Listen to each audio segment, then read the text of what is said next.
very, very shortly. I want to point out when the ball kids make their way off the arena in just a few minutes. When ball kids make their way out on the court, please give them a huge round of applause. They do a tremendous job day in, day out. So please give them plenty of support. And very shortly when the players make their way on the arena, give them plenty of support as well. Kecmanovic taking on Alcaraz very shortly here on Rod Laver Arena. Get yourselves ready. Big night of tennis.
Welcome backstage to Rod Laver Arena for tonight's match, the first match of the evening.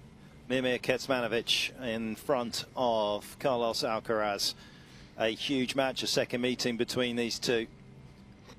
And Alcaraz, an absolute supernova since he's burst onto tour. Kecmanovic, though, if he's got the legs tonight, has got the ground strokes to give the Spaniard a run for his money. He has improved immensely over the last few years, and he will be excited to get back out here. He's made the sacrifices. He left Serbia at 13 to go over to Florida to train at the IMG Academy. And those sacrifices have led to this moment. back in the last 16 of the Australian Open for the second time. Lost to Gael Monfils when he got to this stage previously. Look at him check out these iconic names on both sides of the Champions Corridor. Alcaraz knows what it's like to have his name up in lights at a major. Wimbledon last year, the US Open before that. Former world #1.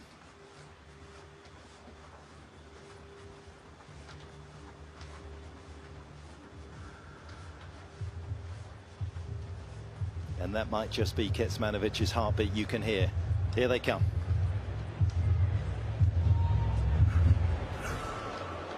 It's men's singles 4th round action on Rod Laver Arena. Please welcome from Serbia, Mirmir Kecmanovic.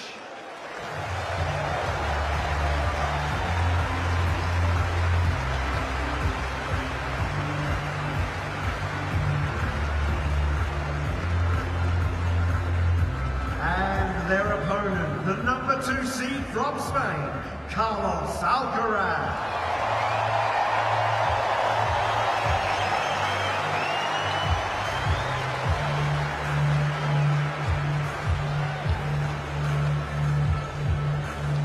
Another great from Spain, and he also dispenses pain.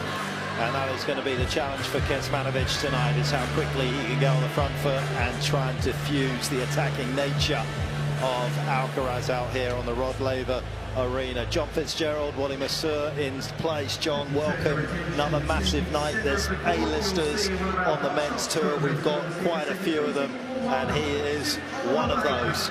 Well, he's at the top of the tree, except for one. Yeah. And he's an exciting prospect, isn't he? Anyone that's this age, at 20 years to have won 2 majors, we know, well, we don't know how hard it is to win one of these, but we can read it, we can see it. It is a tall order to win a major. He's done it twice already in his young career, and he has to be one of the favourites here. Kecmanovic has run double the distance that Alcaraz has run to get to this particular stage. That has to be a little bit of a factor, and it's going to be fascinating to see. He did so much hard work in the off-season in Dubai, and he's going to need that. How are you? Nice to meet you. Gentlemen, a couple of reminders before we start. After the coin toss, can we please take a photo in that direction? We have towel bins in each corner. The one with the blue tape is for you, the red tape is for you. Shot clocks are also in each corner. Please do remember, we have the fan-friendly policy, so there might be a little bit more movement than what you normally know, but hopefully it should be fine. Any questions? Oliver, who would you like to ask? We have Ao or Yvonne? Ao. Ao? Okay, and go for it.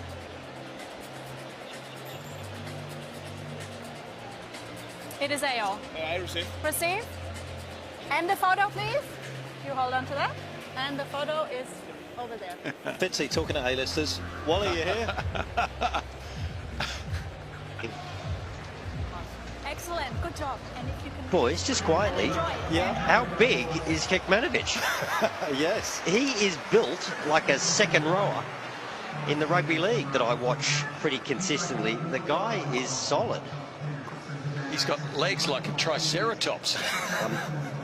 I'm telling you, this physicality is important in this sport, so if he's got the legs, he's certainly got the strength. He's definitely got the strength, but he's played almost 10 hours, hasn't he? And Alcaraz just under 7 hours to get to this stage. That could be a significant factor. It could also be a significant factor in how Alcaraz actually approaches this match, and we'll touch on that just a little bit more as we take a little look at where he's sitting at the moment. Ranked 60 in the world. He had a lot of first rounds last year, particularly in the majors, and that was what contributed to that particular ranking. 4th round in 2022. Of course, he was supposed to, he was penciled in to play Novak Djokovic, but then ended up getting a little more favourable draw and got through to that 4th round meeting against Gael Monfils. But this is what he's been through here, and it has been exceptional. Watanuki in the opening round in 4 sets. Saved a couple of match points against Jan-Lennard Struff in 5 sets, and the same against Tommy Paul as well. So an absolute journey to get through this stage. I'm not entirely sure if this fact is true, but I believe that is only the 2nd time that's happened since Lopez won back-to-back matches at the Australian Open back in 2015, having saved match points against Kudla and Mannarino. So it isn't something that's happened that much in successive matches. 20 years of age, and yet Fitzy feels like a veteran. Oh, well, yeah, he plays like a veteran. He plays like someone that's been here a long time, in another life almost. A little bit like Rafa possibly at the start of his career, but you cannot compare him to that great man. There's only one Rafa, but he is very advanced. He's like a precocious 2-year-old in horse racing parlance, ahead of his time. 2 minutes. Ivan Sinkus there in the blue shirt, and he will be looking after. He's been looking after Kecmanovic since February of 2023. He was alongside Wayne Black last year, the great Zimbabwean, but I believe Ivan is on the bag solely for this particular year. But Wayne was doing some nice duties last year, particularly when he got through to the final of Delray Beach. As for Carlos, of course, he's got Samuel Lopez here because Juan Carlos Ferrer is getting over left knee arthroscopic surgery, so no JCF, but the rest of the team remains the same.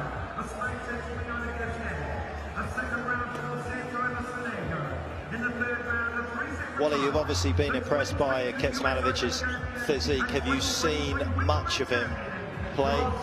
Look, not for a couple of years, I'll be honest. And from my understanding, Pets, the knock on him was plenty of talent, but not always able to marry up work ethic with the talent. But from what you're saying, he's put in some hard yards this particular off-season, and maybe it's paying off. That's exactly what's happened. As we took a little look there, Samuel Lopez was on the left of your picture. His brother Alvaro was on the right. Juanjo Moreno was just to the right of his brother. Yeah, he's been putting in the hard yards. There's no question about that. He's also changed his service motion. If you go back and look, Alcaraz won the toss, chose to receive. It was a very tight service motion. It's not the longest still, but he was very much straight up into the serve motion, and he didn't really have any extension in that back arm to get that sort of nice sort of throw position. So Kecmanovic has worked extremely hard on that, but that is probably one of the areas that can still get some incremental improvement. Had a tough loss, having saved the match points here, had a very tough loss against Jack Draper in Adelaide in an epic contest. Had a couple of match points in the second set against Jack, and then had one of the most surprising moments at 5-all in the third set breaker, where he was convinced the ball went under the tape through a hole in the tape, which there actually was in the net, to give Jack match point. Jack couldn't take it that time around, but he did a couple of points later, so that was a brutal loss. But tennis is a fickle thing. It can hate you one week and it can love you the next, and it has loved Kecmanovic to get through to this particular stage. Can he ride his luck, and can he halt the phenom that is Carlos Alcaraz? First set, Miomir Kecmanovic to serve. Play.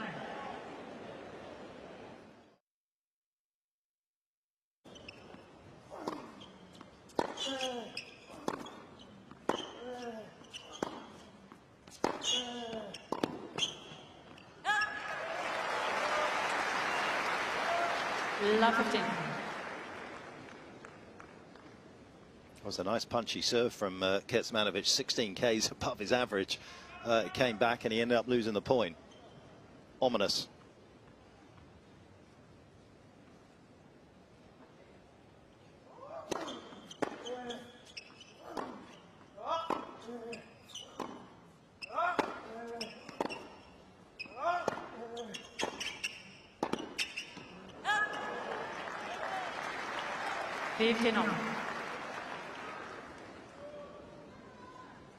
Alcaraz already showing that he is a man that plays without borders. It's all a suggestion where the baseline and the sidelines are just sort of wandering in there off nothing much, to be honest. Yeah, it was like a vague approach, wasn't it?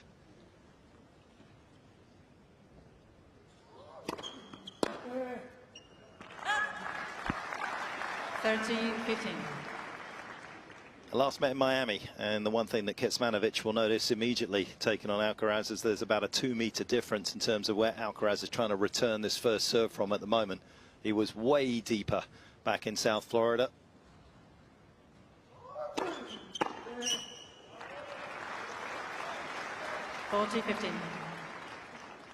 But we might see him shift a little bit deeper, because the serving from Kecmanovic in the last 12 to 18 months has improved significantly. Game Kecmanovic. First game. Bensinkers, who used to work with Marin Cilic. As we take a little hover. What a tournament this has proved to be. From the storylines that have been written within the rectangle, but also from the amount of fans that have come through the turnstiles here as we take a little look. So that arm used to not, you wouldn't be able to see his back arm on his serve when you sort of saw him come onto the tour. It would have been shielded by his chest. So that's been one of the big differences for him, just to get it much looser and longer to try and get a little bit more pace. Well, you'd have to do that to increase the pace. Otherwise, it's too restricted, isn't it? It's like half a swing. That win predictor, as much as we love it, is a little disrespectful to the quality that Kecmanovic has off the ground.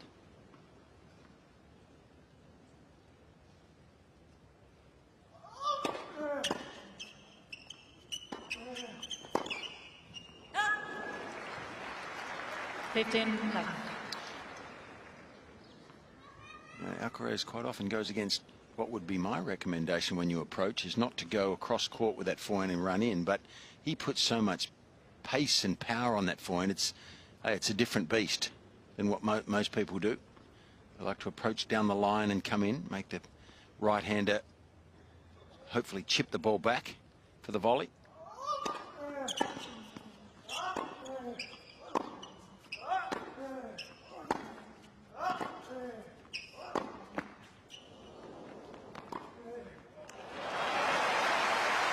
At 8 years old, he would spend 50% of the match up at the net, and he has made a lifetime on the pros of being able to be very proficient up there. But you look at the movement and you can see it's just been years of wanting to get there. Look how he moves through that.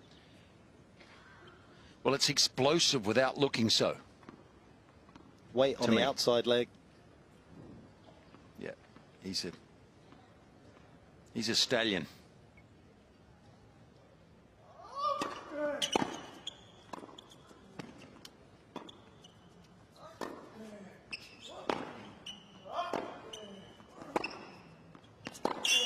Maybe I should just say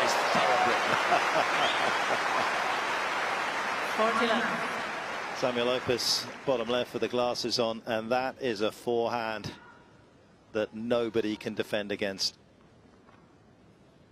And a very different forehand than when he was taking on Kecmanovic in 2022 as well.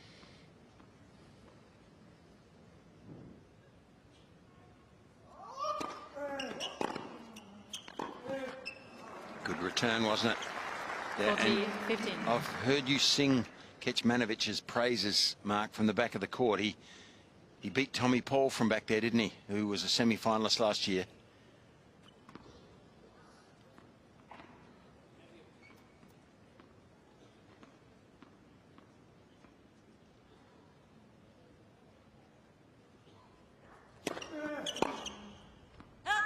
Game Alcaraz. Both through their opening service games nice and comfortably, just backing into that thought about his forehand. So when they played in Miami, his forehand RPMs was something that we were always talking about, the spin rate on it. He was up about 3,400, huge numbers on the tour leading numbers from Alcaraz. Sits just under 3,000, literally 1 RPM under 3,000. He has flattened it out massively, and a little bit of a drop off in pace as well.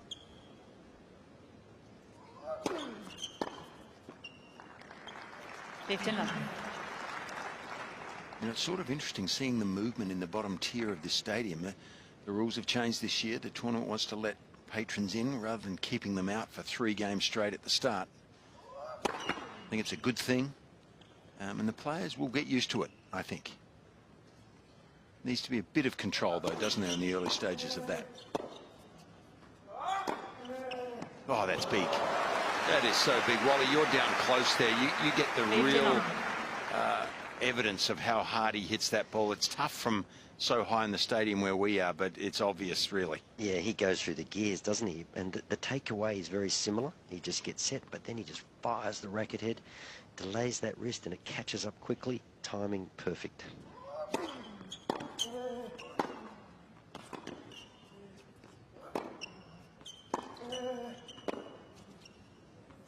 What a beautiful forehand that was, too.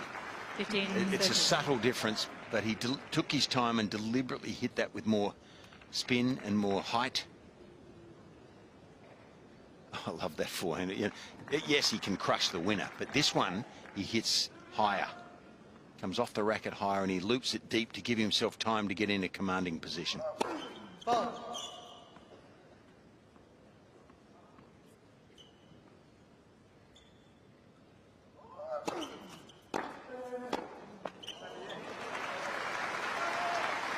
He looks ominous. 14.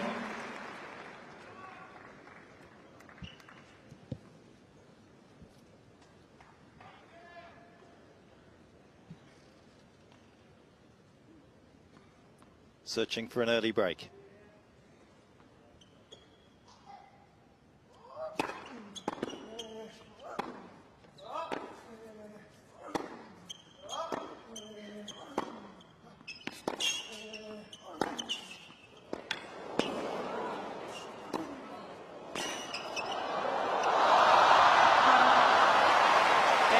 He's had a bit of good fortune in this tournament, Kecmanovic, to get to this stage. Not then.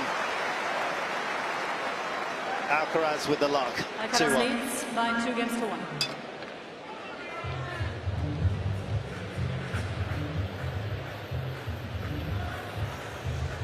Well, he didn't win the point, but you kind of get an understanding of what Kecmanovic, if he does have a little bit of time on the ball, can do. And that's exactly what his coach, Ivan Sigas, was wanting him to do, was to get Alcaraz on the run. Don't put too many balls through the middle short. You're going to get in all sorts of trouble. There's nothing you can do about that, though.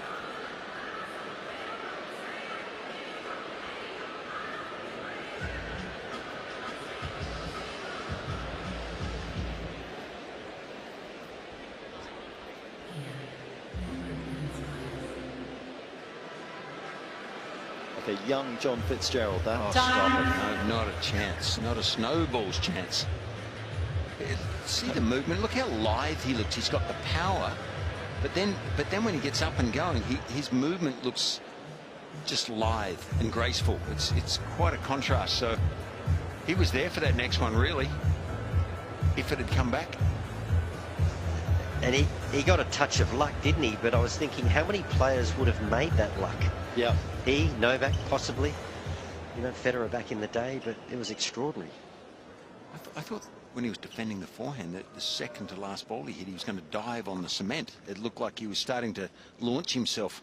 He wasn't far off. And, guys, similar conditions to last night, so Alcaraz will now serve into a slight breeze. This is the tougher end.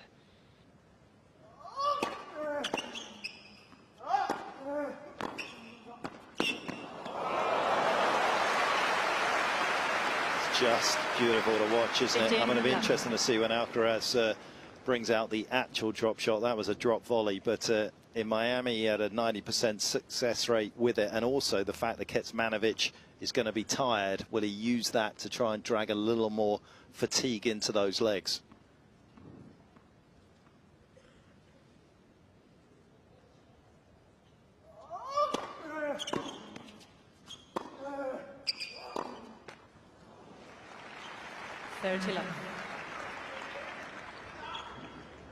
There's the flight again from Alcaraz. We've seen it on a couple of occasions. We've seen him smooth the forehand out. Great variety. Bit of a contrast to last night where two men just stood toe to toe.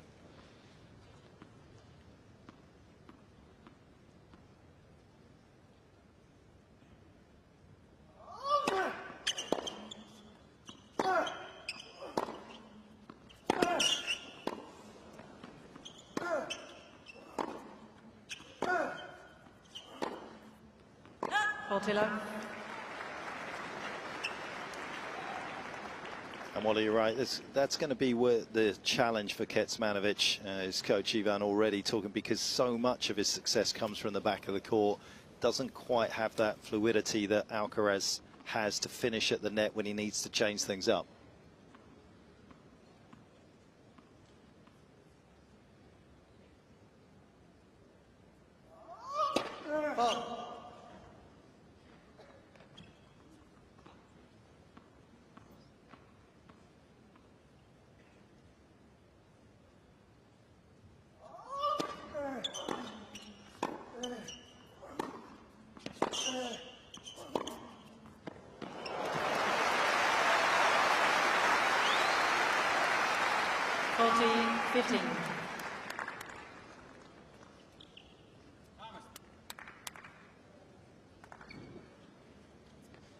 Well, he's got some weapons.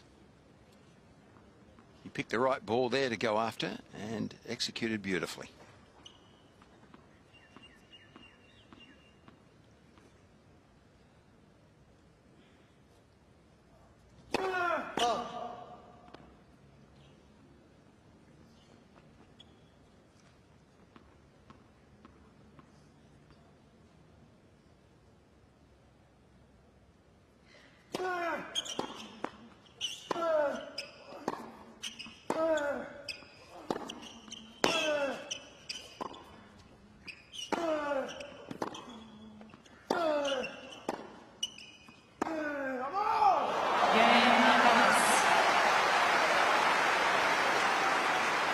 That reaction and this start from Alcaraz is complete respect for his opponent and the ability his opponent has. Yeah.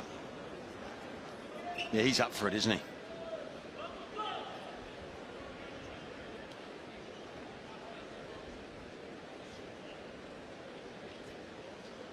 I was about to say, I was noticing the power of Kecmanovic from the back too. A couple of the forehands he hit in that game, but then Alcaraz sort of went to the next level there.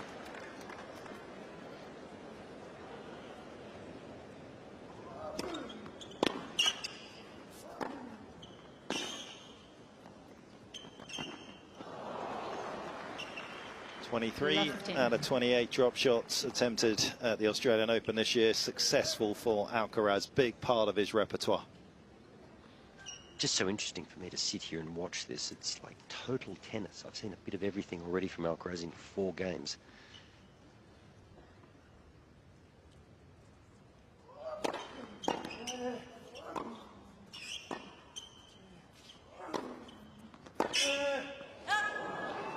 I was just trying to digest the last night's match where, you know, what could Demon have done differently? And, you know, there just was not enough variety. He couldn't take the ball out of the strike zone of Rublev, but I'm just watching Alcaraz here, and it's low, it's high, it's fast, there's slice.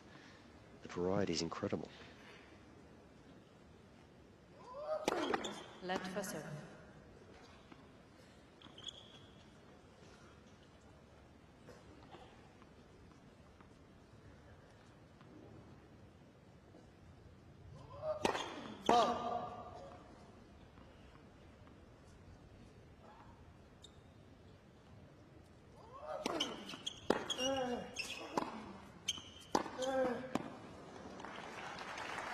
It's like he's a young man who wants to experiment, but he's so good that it works. You know, you encourage young players to want to diversify their game and have other ways of winning points and give themselves extra dimensions to compete and play. He does it just so naturally, and it works. 40-15. And the live movement is what I'm really taken with. He's got a spring in his step and almost a spring in all of his joints. He just pops up and down, and then he explodes. Then he looks graceful.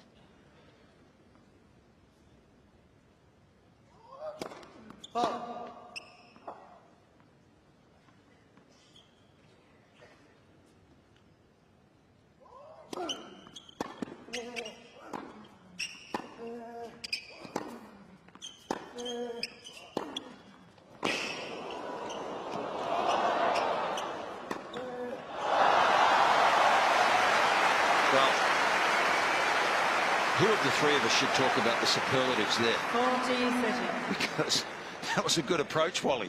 Yeah, but Kecmanovic, he should not be despondent. I mean, if the guy can come up with this sort of stuff to win points, too good, because he is hitting the ball awfully well. He's just got to hang tough. He's down a break, yeah, but hang on to your serve. If Alcaraz can keep this up, too good. But Kecmanovic, he looks the goods.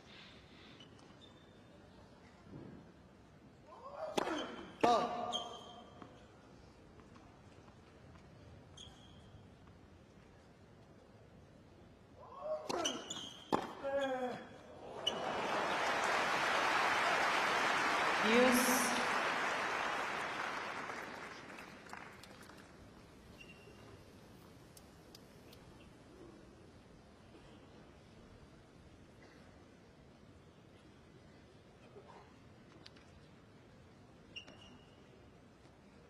Kecmanovic taking as much time as he can. He's got a lot to think about.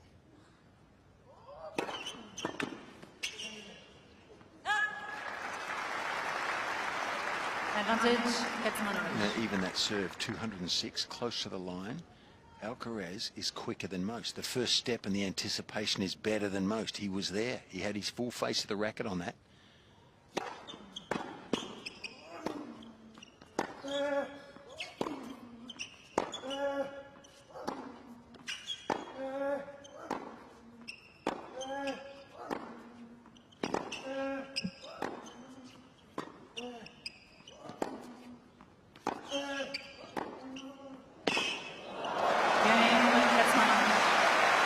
Well, these two picking up where Rublev and Dimonor left last night. Exceptional tennis. 3-2 Alcaraz.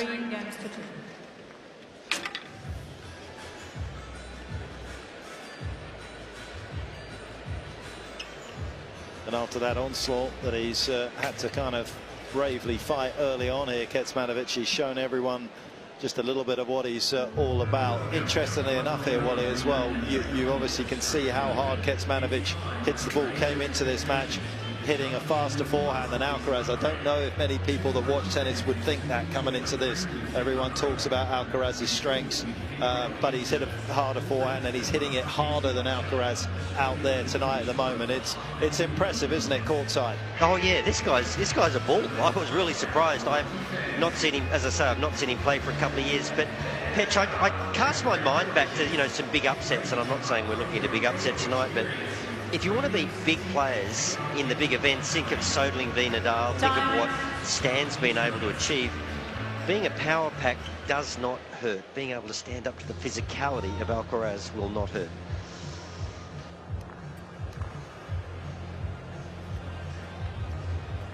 Well, it's been a great start by both, but just marginally better for Alcaraz.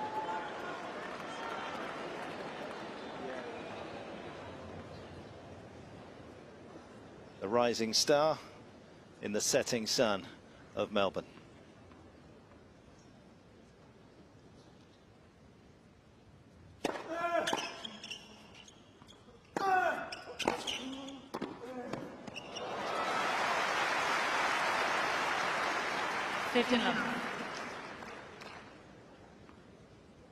Interesting, last season at the back end of last year indoors on hard, he went away from using his kicker out wide on the ad side. You've already seen it in his opening game from this end. I'm going to be interested to see just how often he does it against Kecmanovic tonight, just to try and pull the serve off the court outside the doubles line. There's your answer, Petch, and what a serve it is with the breeze at your back. 30-11. And we just didn't see enough of that last night from young Demon.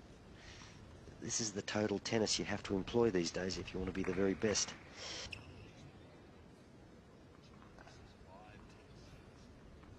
I just want to confirm to everyone that this is live tennis. Mark Petchey did not know that was going to happen, that he just suspected. Can see the future.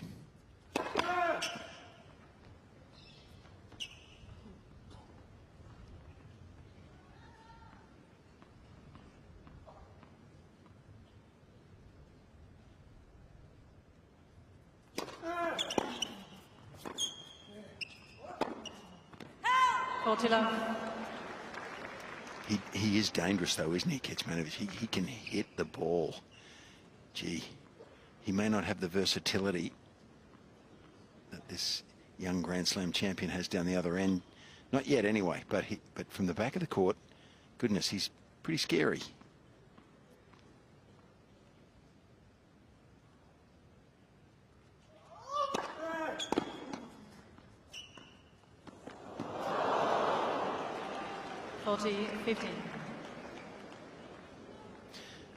Not a bad time to experiment.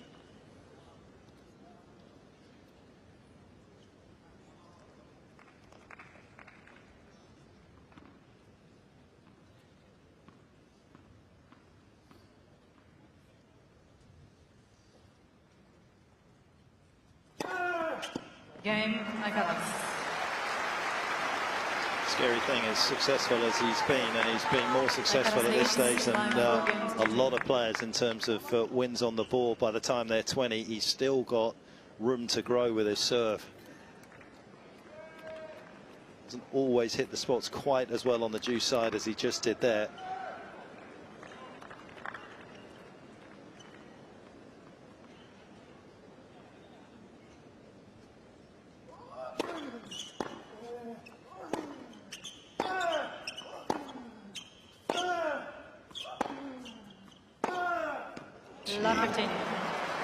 Well, if you hit the ball that hard and that close to the line, no one gets it back.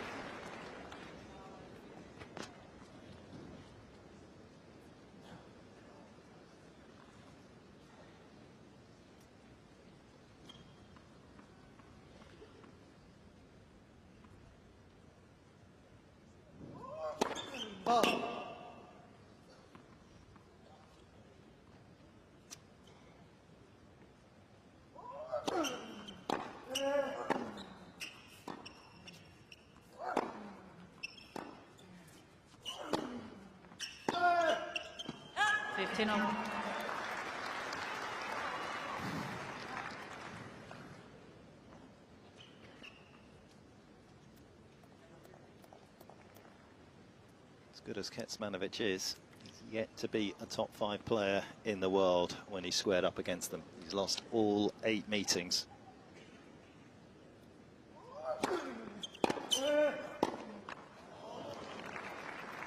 He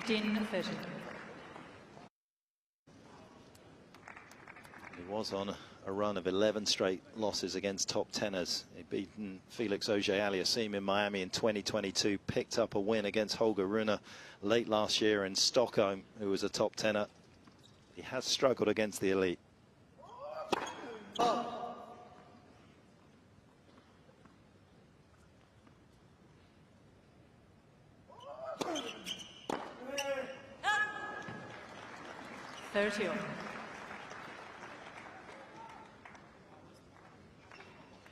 Samuel Lopez, who was with Alcaraz at Queen's when he picked up the title there, he formerly coached Juan Carlos Ferrer, helped him as well, so very comfortable with being inserted into the team.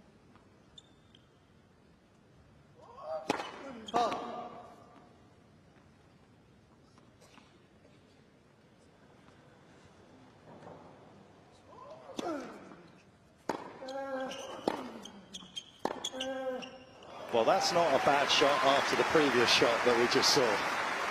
30-40.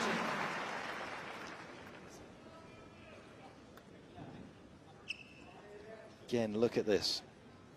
Perfect form and function. The rotation in the upper body, the head staying so still, and the unloading of power.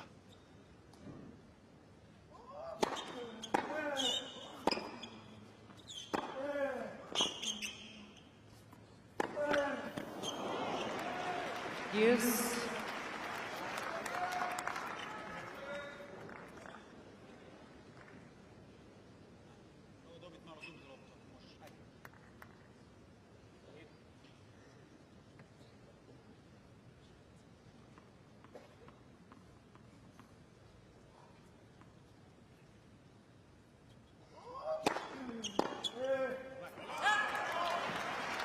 Advantage, Kecmanovic.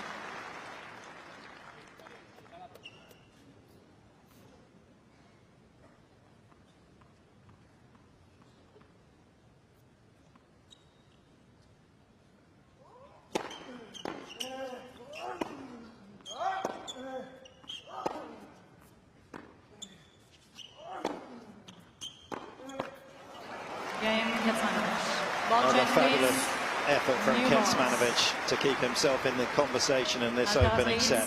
Trails by the break.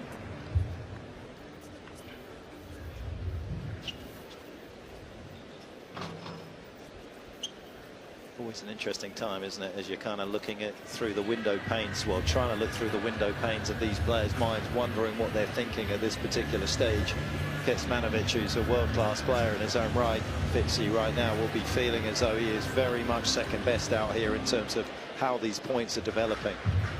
Well, I think so, and that's sort of logical. I mean, he can tell himself he's right there, and he should be. Because if he doesn't tell himself and he doesn't believe it to some degree, he'll drop off the pace. But Alcaraz looks more ominous. I mean, and that's no disrespect, to Mima at all. He's looked impressive to me. Time.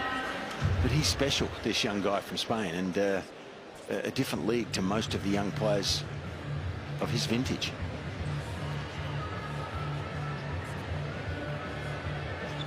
I think Mir has really handled himself beautifully, though, in the first part of this match. I mean, he could have been down there 5-2. Got a gift, really, from Alcaraz there on the break point when he missed a pretty simple forehand by his standards. But he's in the first set. He's matching reasonably well for power. Not without a chance. 15 love. Care of Kecmanovic 2022 in Miami, went on to pick up the title. He joined a fairly illustrious group of players that have won Masters 1000 titles as a teenager, the likes of Agassi, Chang, Djokovic. Nadal picked up 6 as a teenager.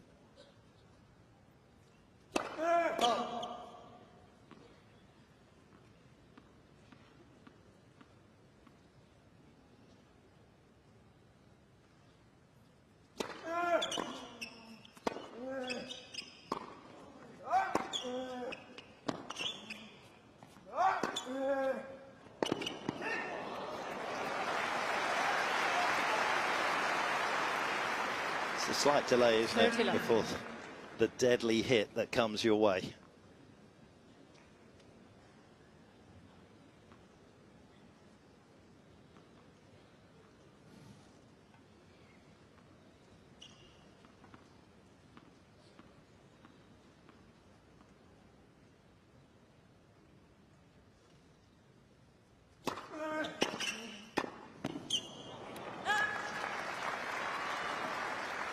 Thirty 15.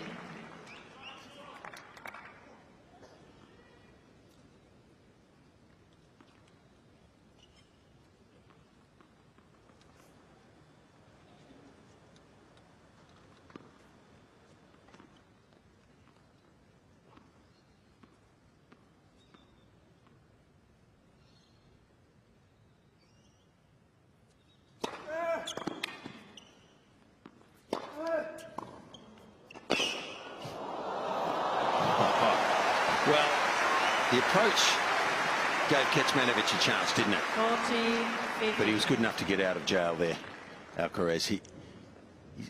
You know what I love? At 30 love, he tries something. He never sits on his laurels.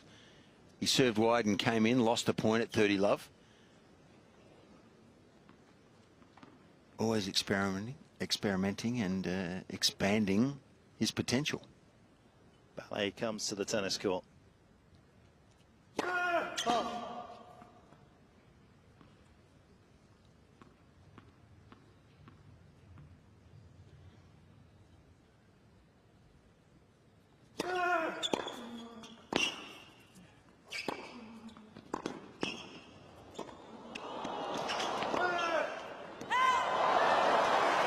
Done well there, Kecmanovic, to stay in the rally. 40-30. A front rower that can leap, Wally. Yeah, no, I've got him in the second row, Fitzy. I've got him packing down in the second row, but that's in your rugby league team, is it? There was a moment earlier in this game where he was scrambling at the back of the court, and you could just see the difference in athleticism. But he is strong. If he gets bat on ball, he's got a good chance to make it.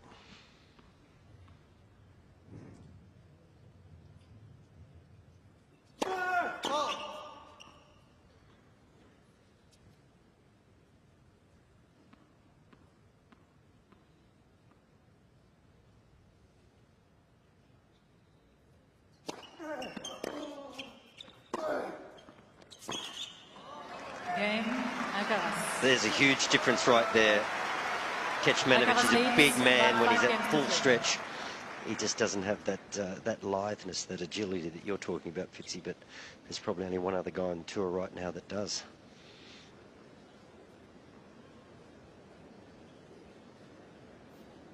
Blades of sunshine just coming through the tall buildings here in Melbourne as Alcaraz swishes his blade nicely through this opening set to take himself to within a game.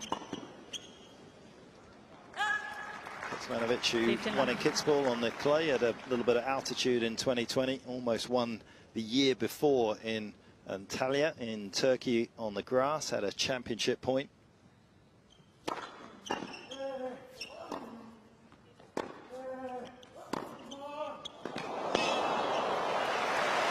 And those type of shots carried into the final in Delray last year, lost to Taylor Fritz and Estoril, where he came up short against Casper Ruud. Well, he just gave Carlos Alcaraz a little bit of his own medicine here. Significant backhand there down the line.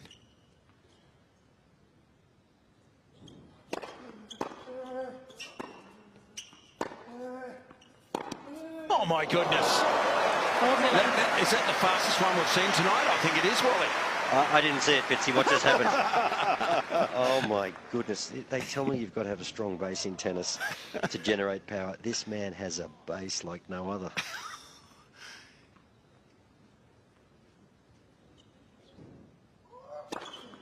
Game, Kecmanovic.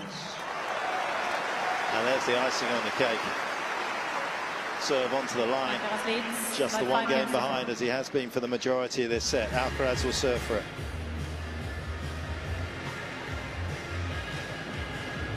Well, I hope we get another opportunity to see that forehand. It was something a little bit special. Can we measure the pace of that forehand pitch, or do we need to put that in the Hadron Collider to get some kind of reading? I'm trying to get a reading for you, but I think at the moment they're just trying to catch up with it themselves. Yeah, it was just a bolt of lightning, wasn't it? And it's interesting, it kind of comes from the same stroke as well with Kecmanovic. You don't really see it coming. I mean, that is some electrifying pace. 163 Ks off the strings of Kecmanovic, Wally. And this is slow motion. In real time, I'm not surprised Wally didn't see it. But I am surprised he knows what the Hadron Collider is.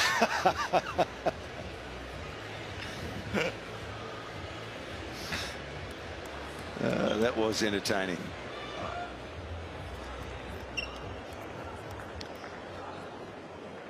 Kecmanovic took that in his stride, didn't he? That forehand. It was no big deal to him. He went to the side of the court, sat down, wasn't necessarily impressed with himself.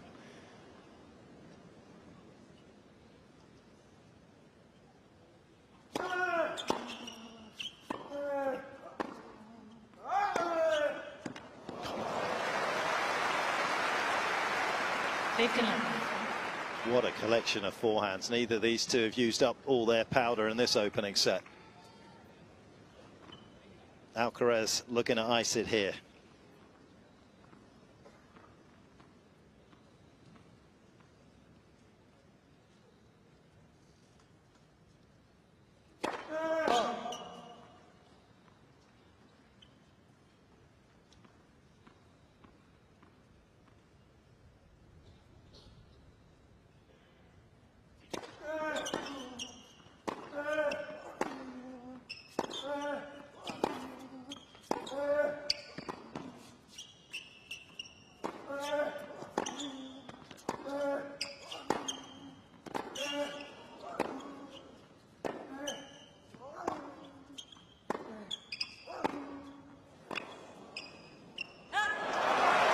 Well, he took a little bit off the last one there, did Alcaraz, and it gave this man a chance to really explode on the backhand, and he won that arm wrestle, didn't he?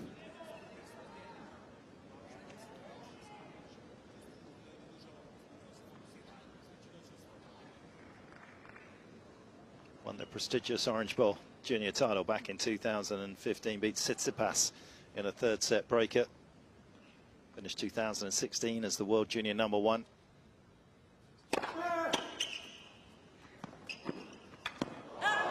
was complicated. Wanted it the drop shot, but Kecmanovic had made a nice move forward, taking it away. Yeah, a little bit fancy there, I think, and that's when maybe you have too many choices. Just a regular topspin forehand here might have done the trick.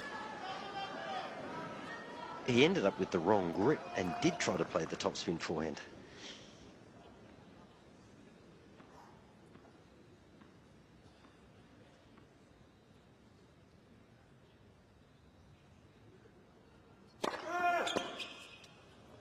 Oh, that'll be disappointing there for Kecmanovic. 30.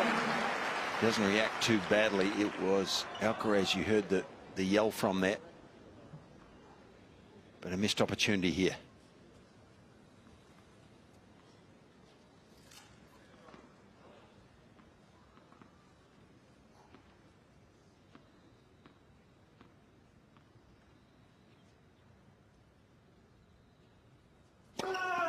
$40-30.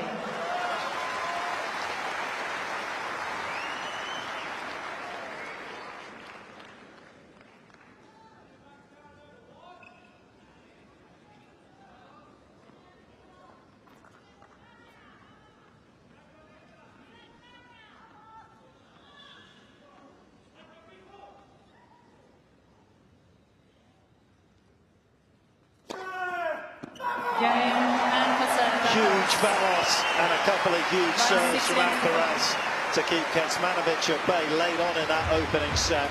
But what an attractive set of tennis that was from both.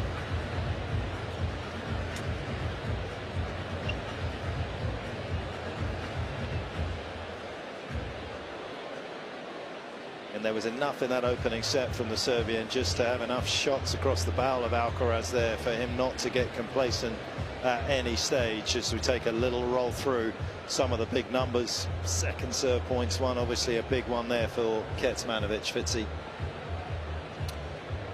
Well, that's an indication, isn't it, that from the back of the court he's been outplayed. Look at the winners there on the right-hand column there. Gee whiz, that's what really gets your attention. It's the explosiveness of the ball off his strings, Alcaraz. But there were moments, great moments from Kecmanovic. He's a player of the future still. He's still only 24 years of age. Probably in the next 3 years will play, maybe the next 5 years, play his best tennis. And he's really someone that can push these good players, I think. But so far, he hasn't had quite the repertoire.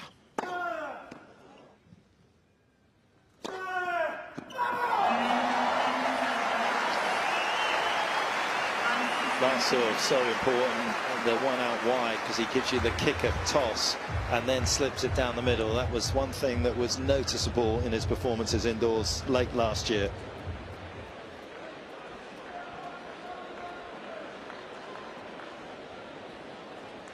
Second set, Kecmanovic to serve. 12th major for Alcaraz. Give you a little flavour on what it's taken some of the greats to win their third major. He's obviously sitting on 2 at the moment. Took the great Bjorn Borg 12 majors to win 3 of them. Johnny Mack.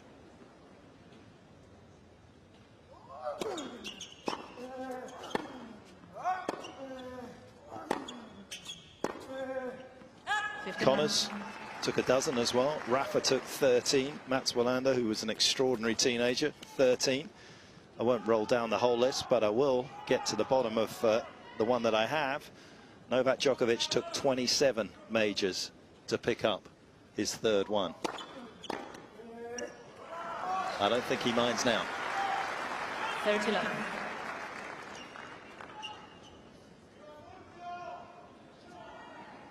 Seems like he's won every second one since. It's his world and we're just living in it.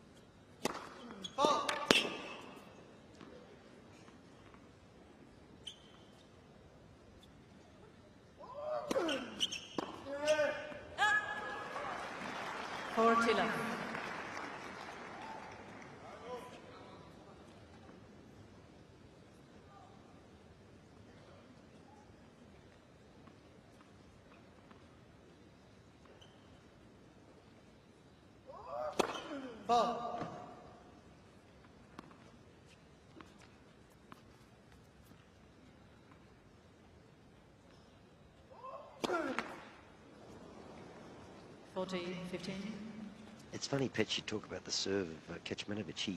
He starts off like Novak, not quite as supple with the racket, but he kind of throws his head away from his body before he starts the serve, so the rotation gets lost a little. Definitely loses a bit of power. Watch the head, he just throws it away. Game, Kecmanovic.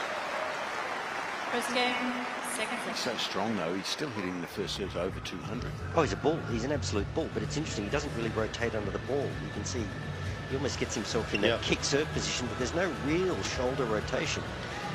Now we see the racket start to drop, but he's just a beast. So, yeah, he pops it.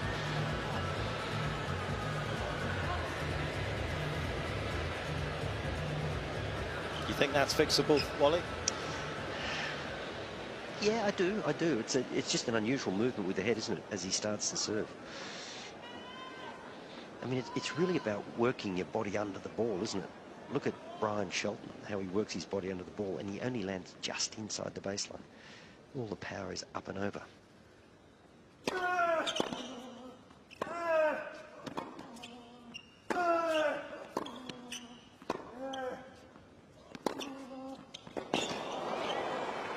No flaws in that forehand. I tell you what, though, Petch, I mean, if what he did in Dubai, if he's got an appetite for work and he's prepared to stick at it, I think the sky's the limit for this guy. He's awesome. Agree.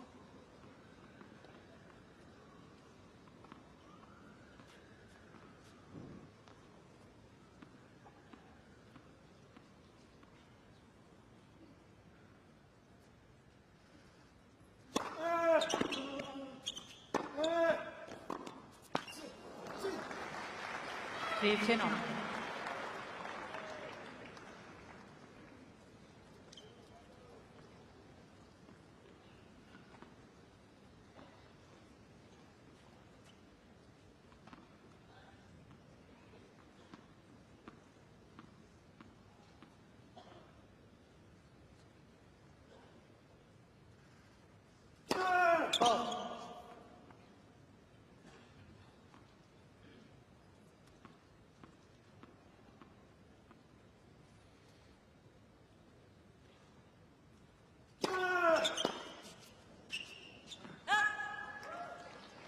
Thirty 15.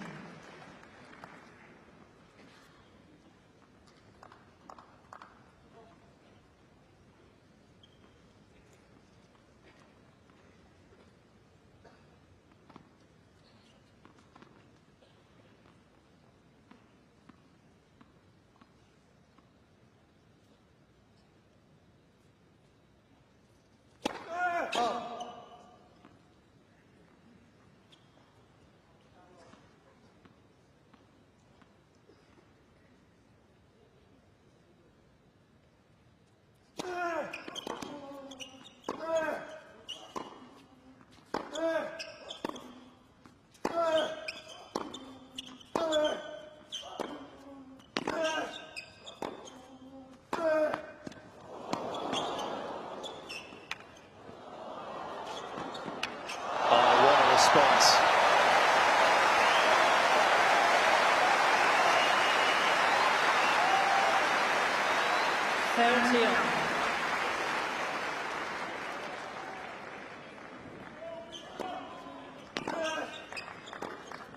I was admiring that forehand for too long here. Forgot to see how quick Kecmanovic was moving forward. Great effort. It's not an easy shot to hit that because you know pretty much from where you are on the court you've got to hit a winner. You're out of position. If he gets a racket on it, there's so much court to hit it into.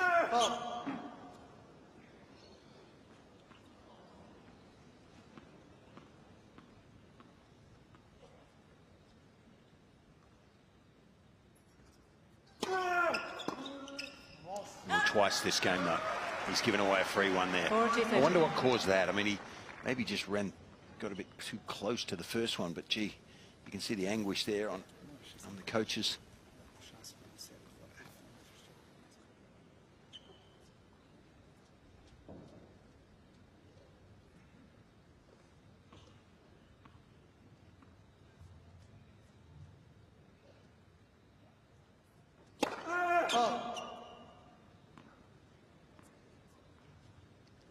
mind Kecmanovic perhaps drifting over a little bit.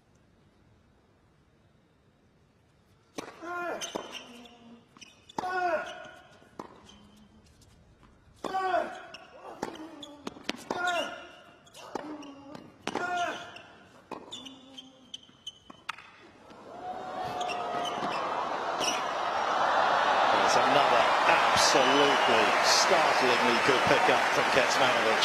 Thought it was Alcaraz's point. Well, losing the previous one didn't deter Carlos, did it? He's just a bit too far back in the court, I think, to play that. He's behind the baseline. And this guy's quick. He's the quickest second rower I think I've ever seen. Although I'll defer to Wally on that.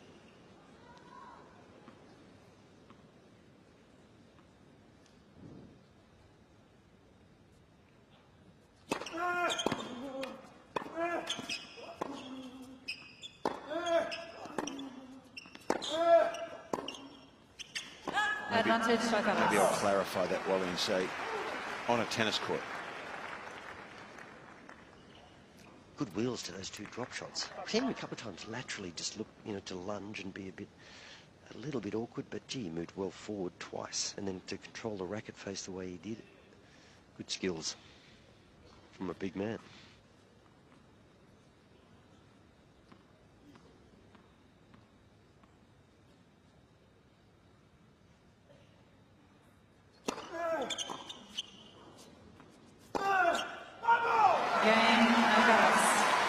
He's making him work, though, isn't he?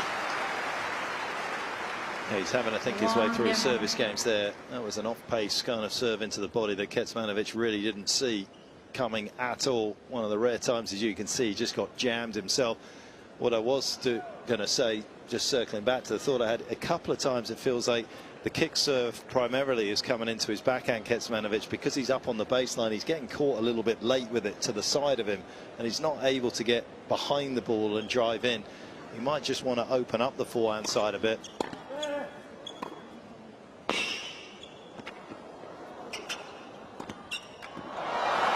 As Alcaraz mops up after some wonderful work on the slice backhand, just open up the forehand and let Alcaraz hit it there a few times with the second aggressively, and if he does, he does, and he hits his spot too good. But kind of feel as though that's an area where Kecmanovic has got to try and get the jump on Alcaraz on his second serve. Otherwise, there's not going to be many breaks of serve for him.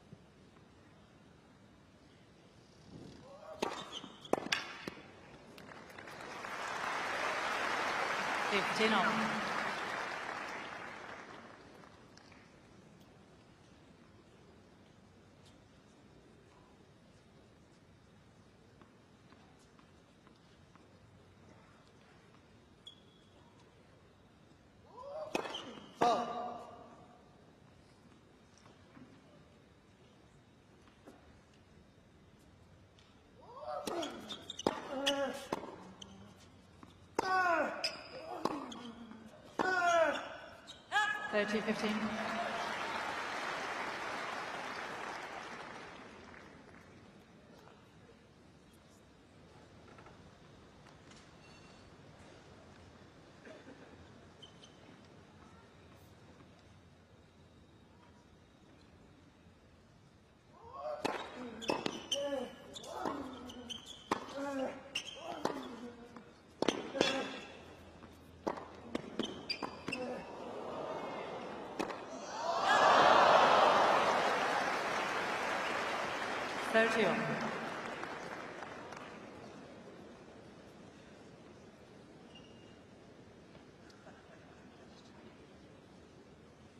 Just didn't do enough with the forehand approach, did he?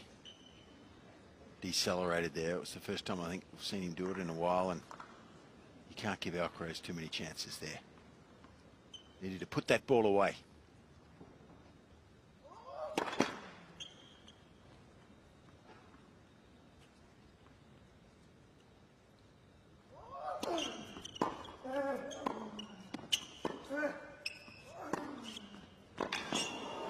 Better. 40-30.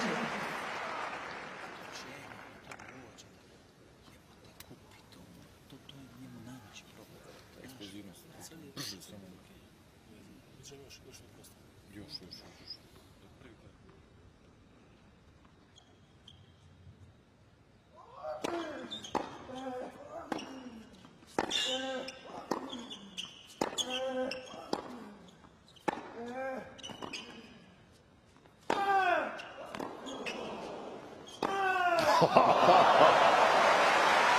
the first haymaker had good sound effects attached to it. The second one had huge velocity. Well, I think we all giggled there, but it was like in shock almost at how hard he hit it, and just coming to terms. And that ball is still in. Well, it hasn't been hit out of shape, obviously, but 171 Ks. Is that right? Yep.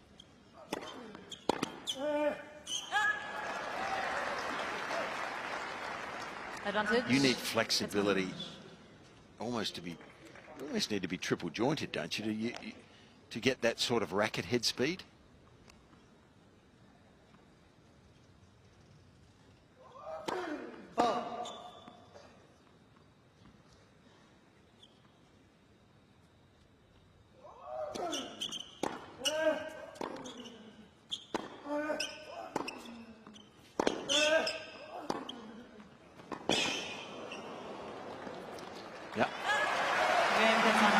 He is oozing class.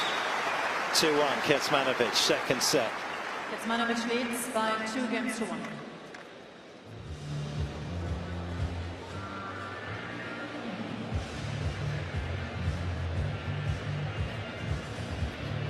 Let's take a little dip through some of the things that's been going on out here, and obviously Alcaraz in the lead. Let's take a look at what he's been doing very nicely, and that is attacking the strength of, well, there will be players out there will tell you that Kecmanovic's backhand is better, but he's going to hit more winners from the forehand, so that is arguably attacking the strength in that regard. There's more danger lurking. Lots of short balls there just over the service line on the 70% sort of strip that we're looking at right now. So obviously when you look at this, it looks very sort of 1D. You've got to imagine the balls are coming across and then flying past the singles line across into the doubles line, sort of dissecting those. So he's trying to pull Kecmanovic with those short shots off the court, which he's done a really good job with.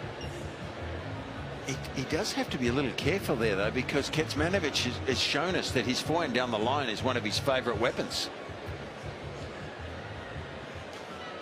There's the 170 forehand. Yeah, it looked as good second time around as the first time. Yeah. Not sure if it looked better in slow motion or in real time, but I feel like you've almost got to have an amazing group of joints. Your elbow, your wrist, your elbow, your shoulder. No, you just need a bicep, Fitzy.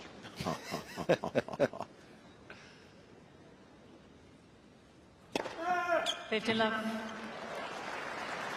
It's all about muscles.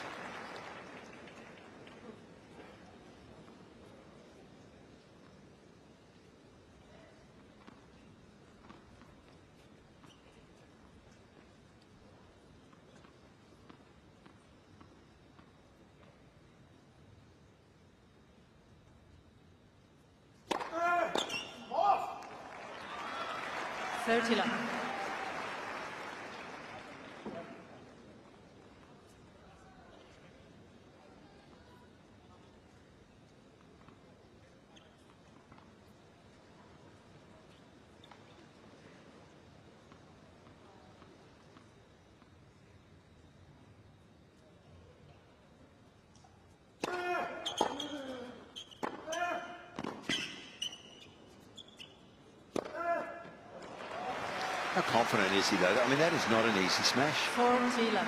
It's a high lob. He was on the back foot and he went across court with the smash, which is fraught with more danger than going off with it, because you have to pull the racket face across the ball more as a right-hander to get it out there. So a little more risky.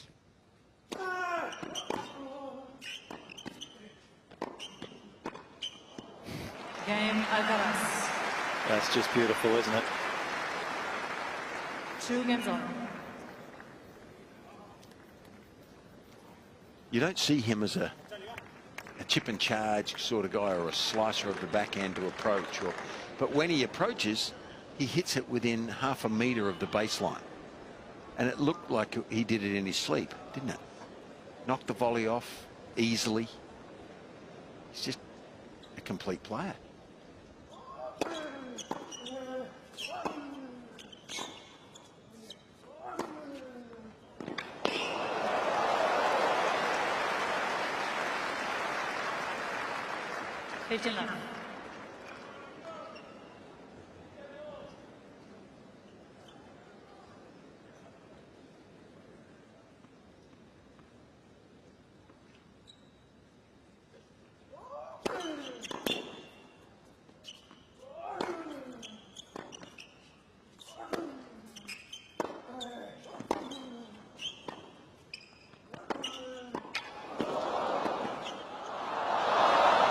Dropped in.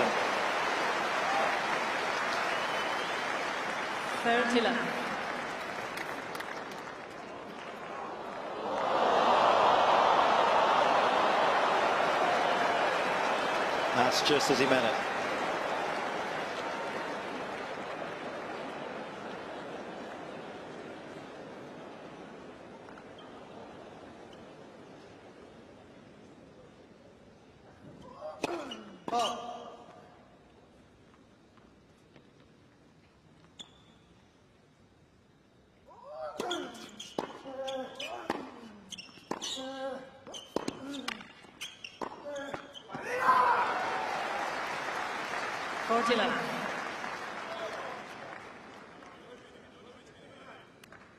Well, from his point of view, Kecmanovic just has to keep his nose in front here and just build a little bit of frustration for Alcaraz. You saw some there.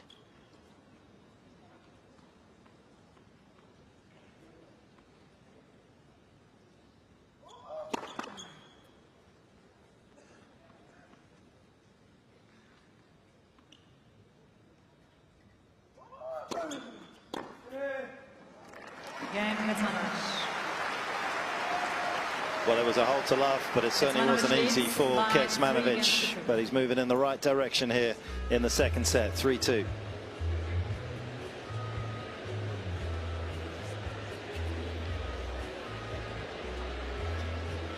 You look at Kecmanovic's game and you can see it's been built on those foundations that you get out of South Florida over there. You can see the sound ground strokes, maybe not the most potent of serves, but that's kind of been the trademark coming out of that part of the world. You look at somebody like Alcaraz fits in, you look at some of the stories that people have told about him.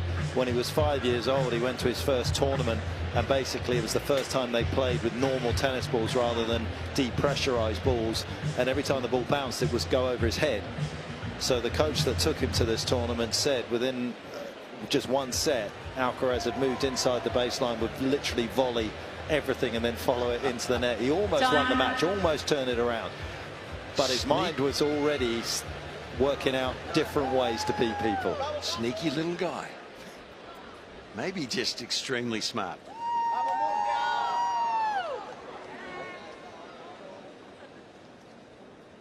Spanish fans have flocked into this arena for many players over the years. They're back now for the Spanish #1, world #2, Carlos Alcaraz. Oh, that belongs on the MCG, doesn't it? Front foot forward. That was a half volley that we can take that for granted, but I promise you that is not an easy shot. To redirect that, know where your racket face is and half volley it.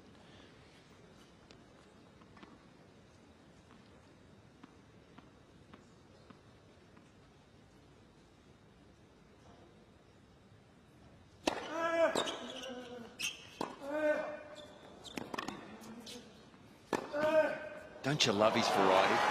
The change of pace, versatility, the experimental shot making he has. This is beautiful. Out of nowhere, just takes the pace off it, rolls it out of court and opens it up with the next one.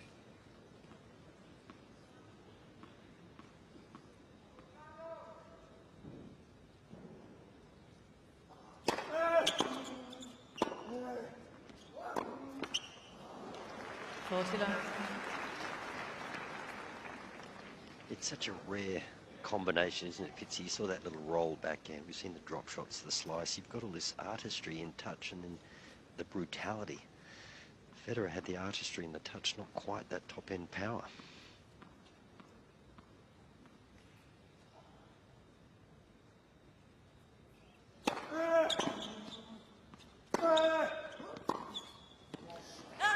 Game, Alcaraz. Ball change, please.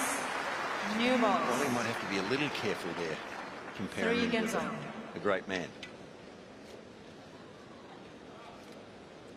The greats are imitated, not necessarily duplicated. Yeah, I see it. I see the similarities there, and got a long way to go for this young man to compare, as we all know. But yeah, the start of his career is just a phenomenon, really. It has the foundations of a great, great player.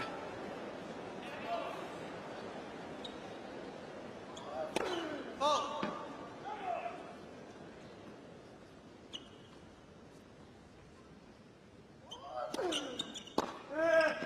15-11. And then Wally, he takes a two-hander off a second serve and tries to hit and come in. So for something else, keep the opposition guessing.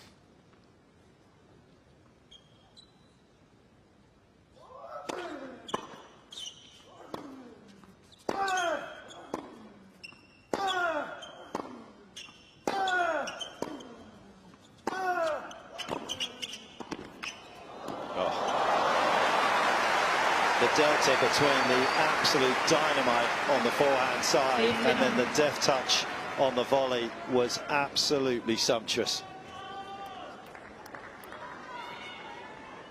That is unanswerable tennis. I wonder how often his shot making has been called sumptuous. I hear you. The power followed by that, probably appropriate.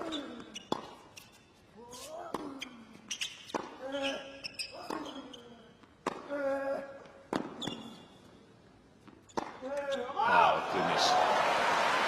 And boys, in amongst it all, I will take that little chip return. Haven't seen it yet in the match, but they're valuable.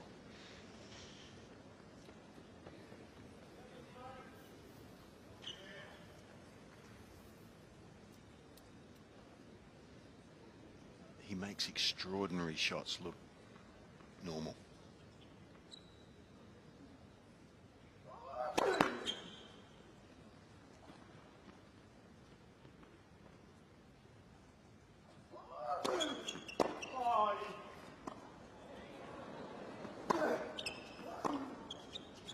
We got lucky there, Carlos. 15-14. Miamir's disappointed with that. He feels he was unlucky. It was a mishit. Did he have a... Was there an obstruction there? Because Carlos thought the ball was going out, and he basically went, oh. Like, was that a distraction? I don't think so. Was that what he was asking? No, he's just complaining about the bad luck, but I tell you what, it was fairly loud. Left for 7.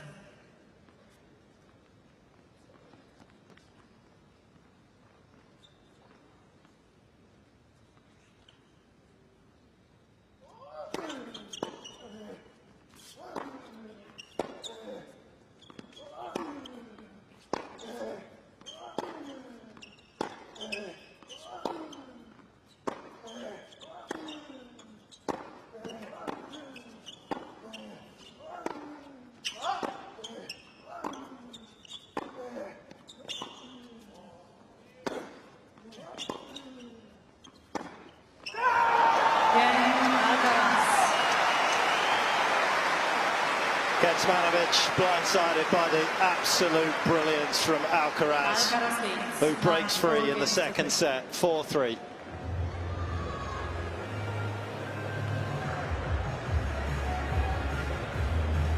Everyone's searching for perfection. You can't get it in the entirety of a match, but sometimes you can feel it and see it, and that was perfect, wasn't it, Wally? It's just unbelievable, the tennis that he plays, and just the variety of spins and shapes that he's throwing at Kecmanovic. And I'm just thinking, Petch, is it out of respect? Does he know how dangerous this man is, so he's come out absolutely on song? and he seems so determined to make a point. It's just unbelievable, the dynamic hitting, but then just the blend of variety and pace, and I'm blown away. I don't know where tennis is going. Time. Well, we know where this set potentially is going. It's going Alcaraz's way. An absolute gem of a backhand and one of the brightest stars in men's tennis.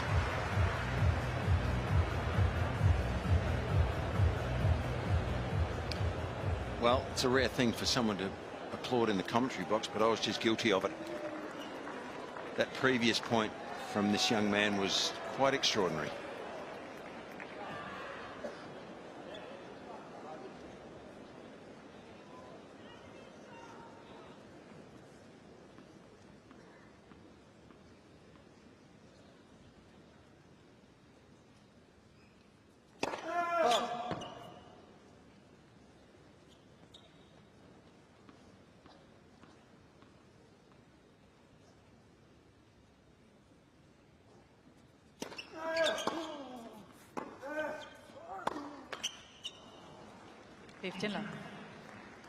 See why he made a little shift in his racket back in 2021 as well, Alcaraz, as he came onto the main tour. Absolutely blistering pace that he had, but needed to get a little bit of control, so he went from the Pure Aero to the Pure Aero VS, which just gives you one extra string. So it was a 16-19 string pattern. 16-20 he plays with these days. Yeah, so he's got enough power. He just wanted a little bit, a touch, a smidgen more control. Yeah, it doesn't feel like he's lost a lot of power in that transition either, does it? Not to the naked eye, it doesn't.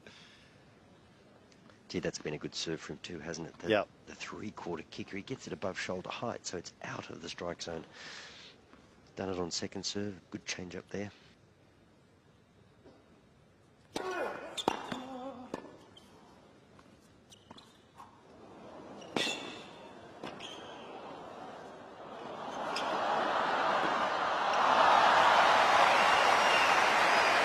Is there nothing he can't do? I'll tell you what, he's a different artist to Roger Federer, but he's got a lot of art about him. What flair.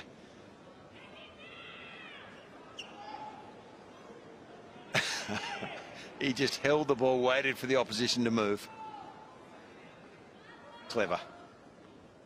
And how's the smile?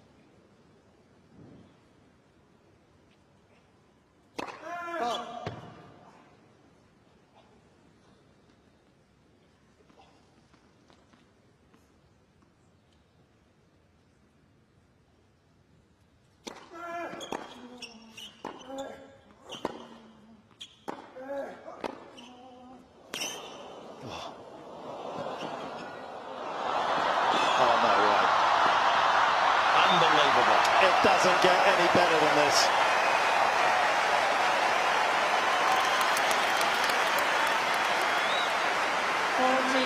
Well, I hope at home you're enjoying this like we are. This crowd is just infatuated with this skill from both players here.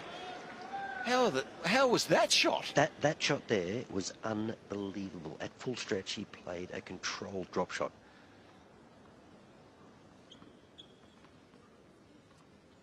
Some play the game, some change it, and you kind of feel as though that's what Alcaraz is doing at the moment.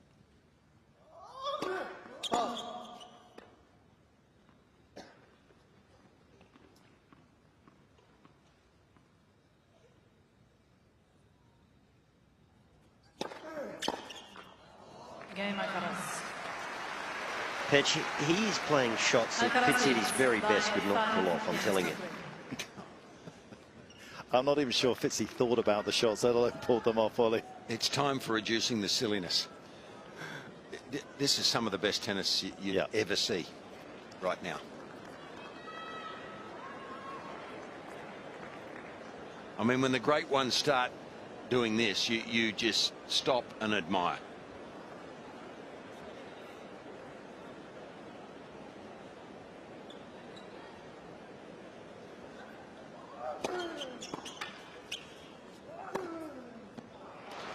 And you know what's interesting, boys? There's a lot of movement in the crowd, even noise at the start of the point. These two just, they don't worry. They just play on. No drama. There you go. it's easy.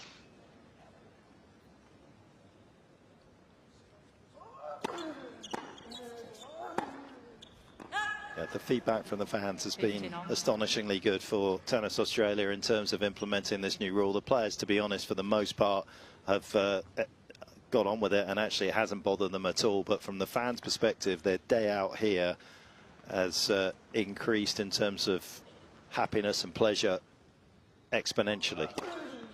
Yeah, they're paid up patrons. They're not locked out for 3 games straight. There's patrons over Kecmanovic's right shoulder now moving.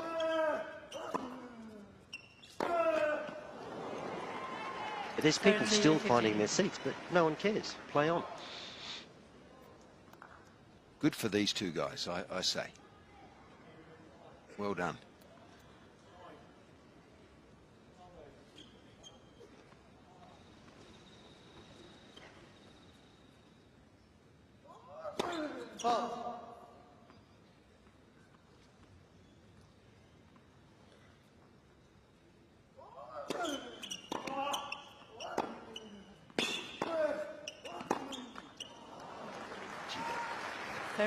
Forehand that he rips high and then kicks like a mule. It's like a giraffe kick when it hits the court and comes off. It's just exploding like a hand grenade, and that's why it's hard for that next forehand of Kecmanovic's to handle it. Led for 7.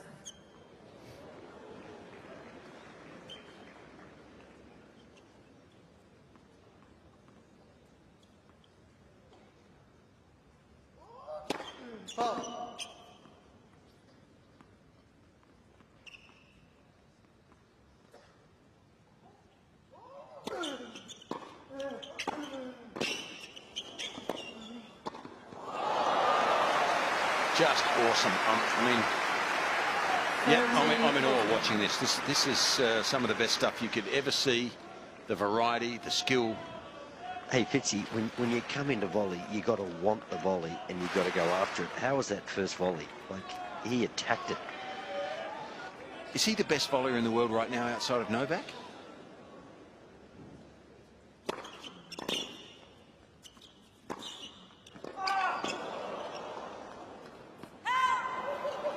Got to be close. Yes. This kid's 20 years old.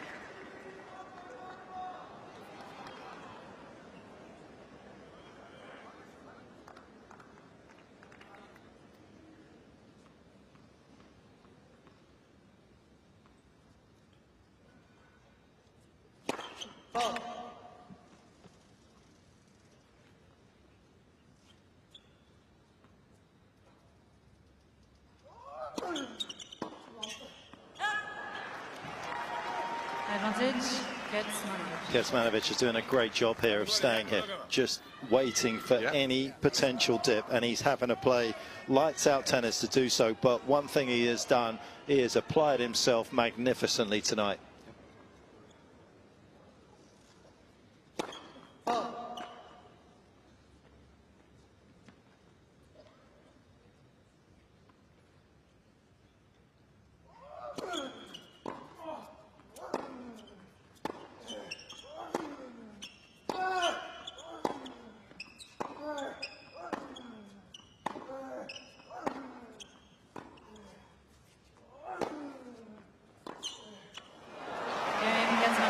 And he continues to do so, and he gets his reward, deservingly so. The tougher task now, though, as he tries to recover the break. Alcaraz will serve for a 2-sets-to-love lead.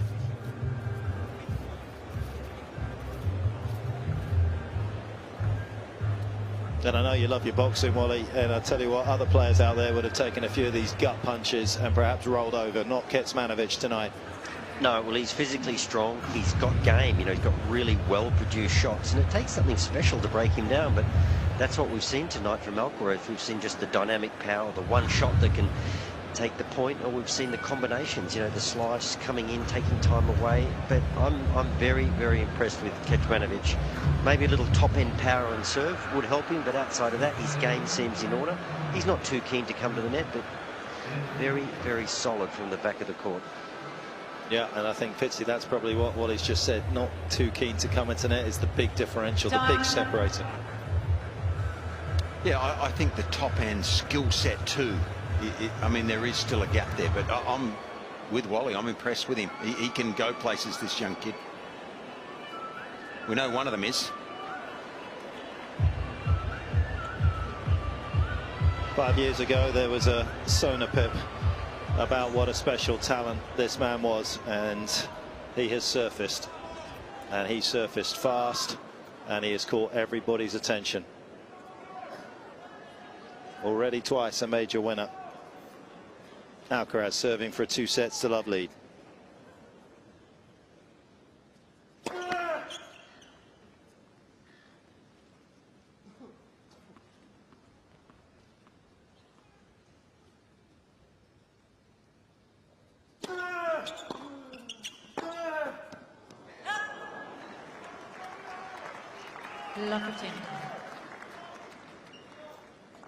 He's still there though, isn't he, Myanmar? What an attitude he has here to compete. Nothing's fazed him yet.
(30-15).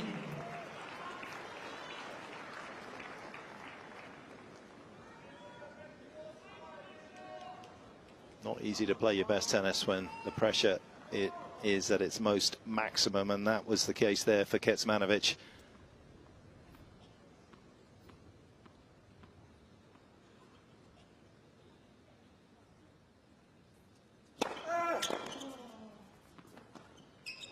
Well, that is just gorgeous and carved out 40-15. beautifully. We've seen it so many times in the course of his career, but the reason that it is so successful is that Alcaraz in this second set has been averaging about 160 Ks off his +1 shot after his serve. So Kecmanovic has to back up.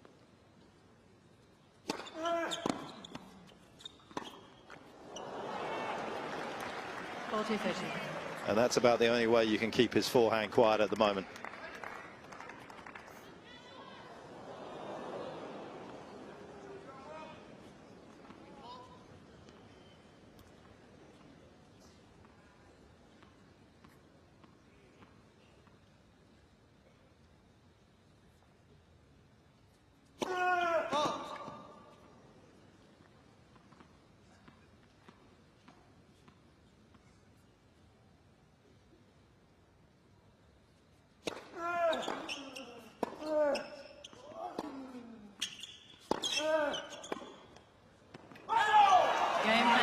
Kecmanovic had to guard against the short forehand.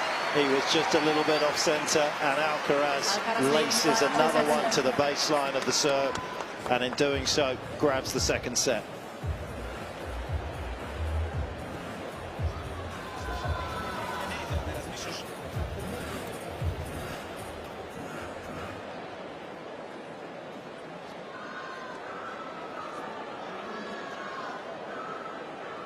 Well, that just got a little tricky towards the back end there. A little opportunity for Kecmanovic, just wasn't quite good enough to be able to take it. But what another clean set of tennis by both, but particularly Alcaraz.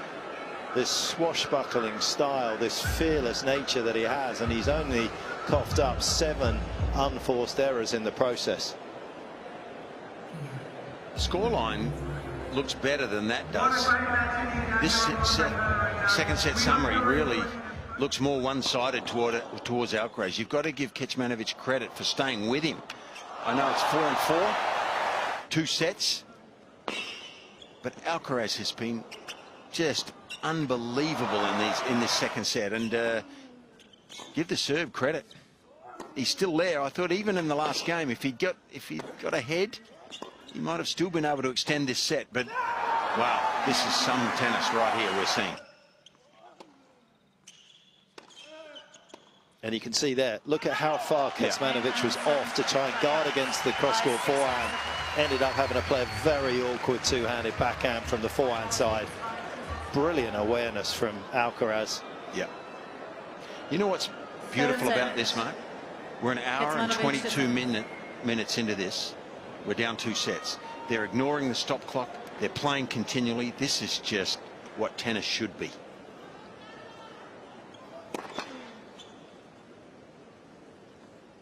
And people didn't think that utopia existed, but apparently it does here in Melbourne.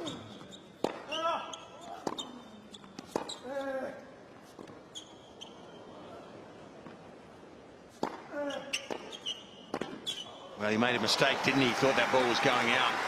Carlos has had a couple of those, to be fair. He's hit a couple of mishits that have dropped in.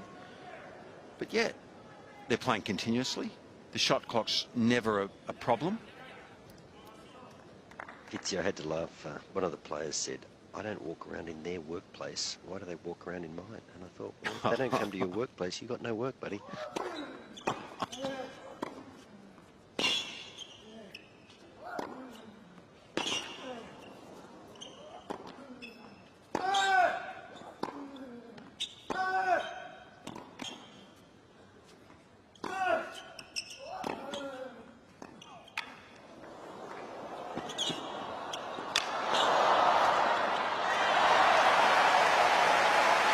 Absolutely phenomenal.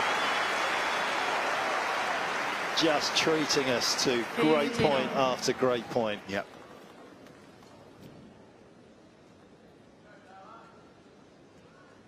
Well, these two guys are not worried about people walking around, and they're at the top of the men's game, really. And you might want to think about that if you were the player that said that. Just think about it for a moment. Don't let your mouth go faster than your brain, maybe.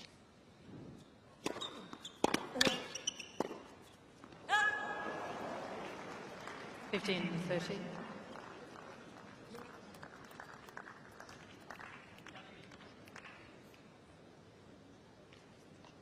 Survived from a couple of match points down against Struff. Same against Tommy Paul in the last round as well. It's been a miraculous journey through to the 4th round for Kecmanovic.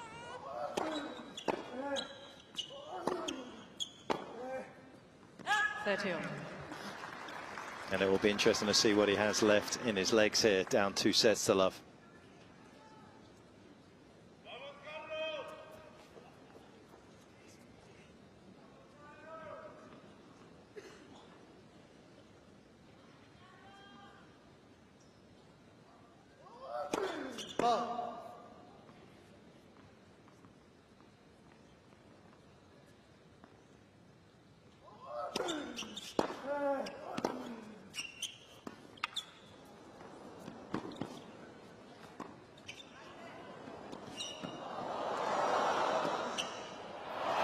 I mean, there was just so much to enjoy. The return position from Alcaraz there, because he's taken the second serve on and come in on the two-hander, he knew that there was potential for the body serve, and he had just shifted over enough to give himself space to hit a forehand. And from then on, he was on top of the rally.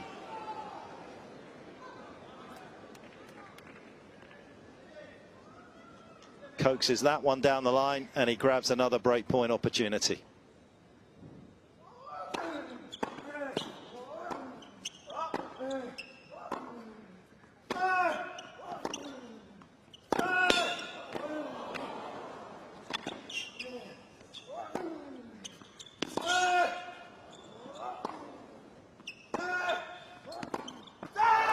Simply awesome from Alcaraz.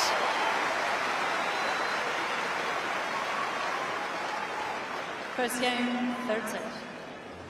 when you play tennis, you want to feel balanced. You want to feel like you've got options. I'd like to ask Kecmanovic right now, how many times have you felt balanced? He has just been pulled to every part of the court with every spin and pace imaginable.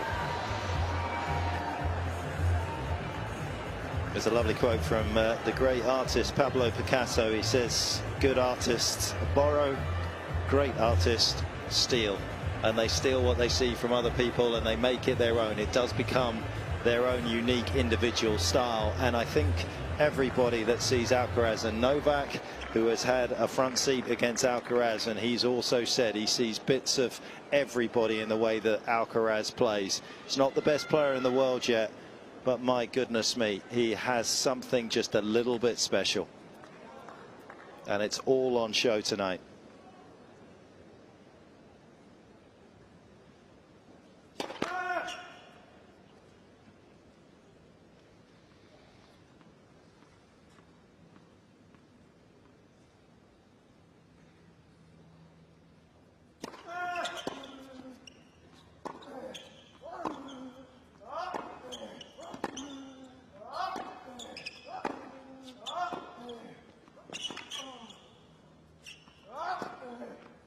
Wow.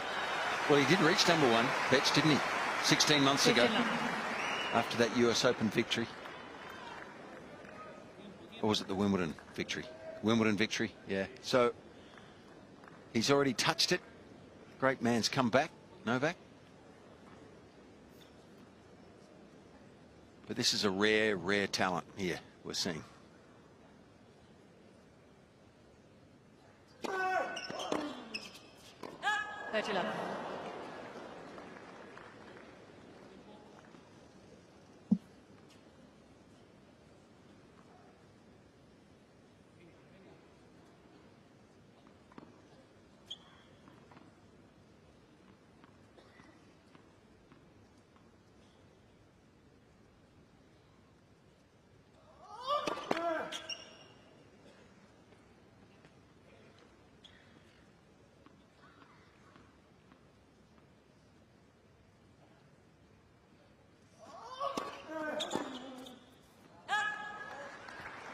Fortuna.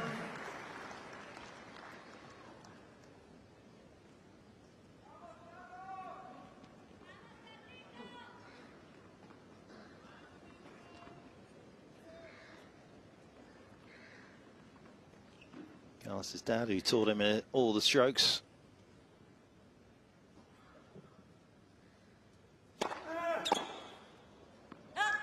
Game Alcaraz.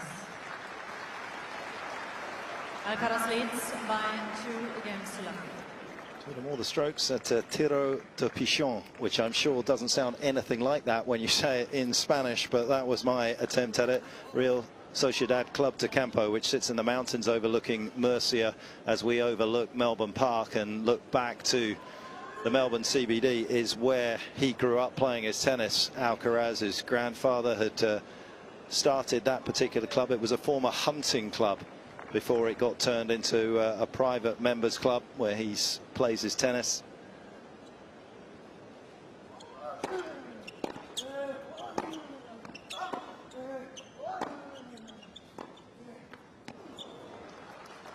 Which is where the members first got to glimpse Alcaraz play. He used to stand behind the netting watching his grandfather and dad play and tell them about all the mistakes they were making. Good for him.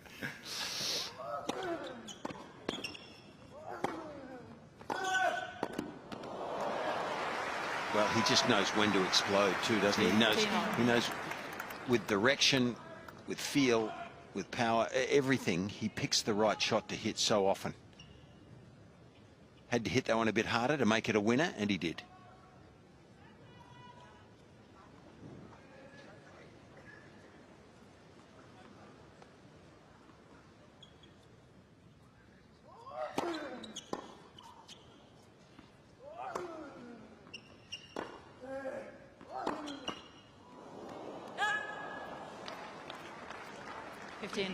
Well, Wally, it feels like the damn wall is about to break. It's just been relentless.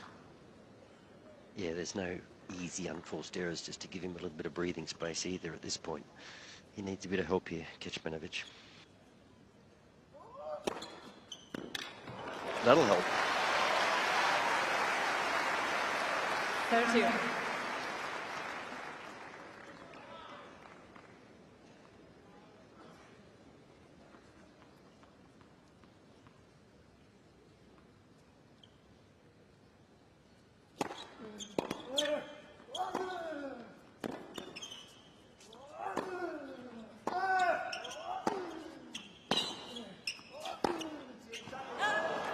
Pressure was on. He's been absolutely deadly on the fly, of course, Alcaraz, but he is equally good and difficult to beat on the perimeter of the court, and that's why Kecmanovic overplays that.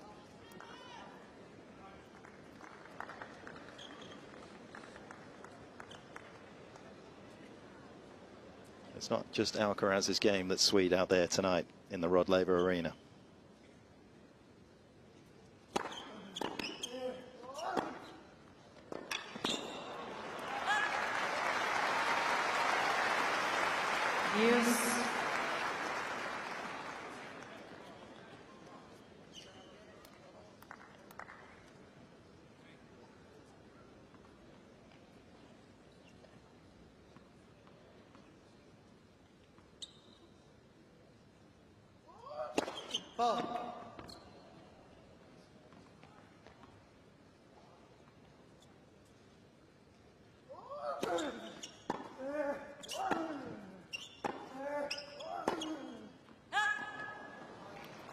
Advantage, Alcaraz.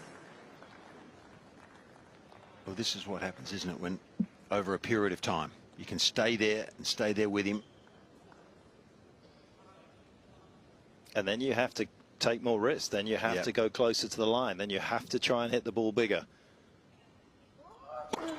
And particularly if your natural habitat isn't in the forecourt, to try and break up some of these rallies.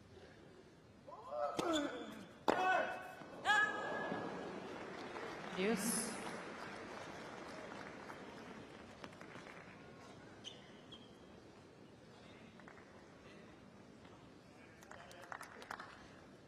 It's pretty quiet down there, isn't it? It's because I think the crowd knows surely how good this tennis is, and they're just.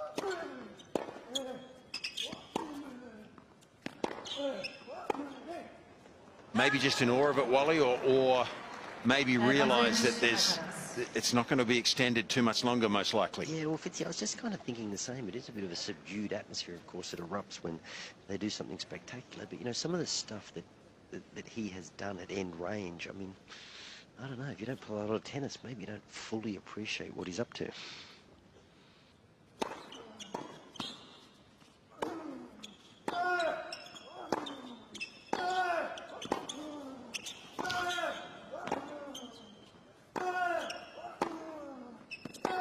Showtime!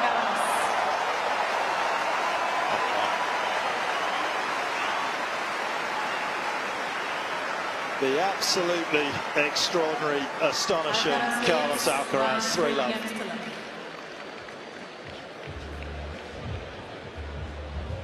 Well, I got a feeling that they knew what they just saw. Oh, that was just unbelievable. And, you know, he's been so determined to make a statement. You know, as I said, I'm not sure if it's out of respect for Kecmanovic, but he's been on fire from the first point. He has, and he's also had his tennis court condensed because of where Alcaraz has been playing his tennis. We know he's somebody that's front foot inside the baseline off his service games, but he's able to do that on the second serve as well. You can see Alcaraz, I told you, he used to return from 3 meters back. This is a good look at where he used to be back in 2022 at the 3-meter line. He's up on the 1-meter, so he's taking your time away on the return now. He's got the ability to block it, as we saw on the last point, to get it back into play. And if you do have a second serve, he's going to be inside that baseline, just muscling this ball through the court. Watch this.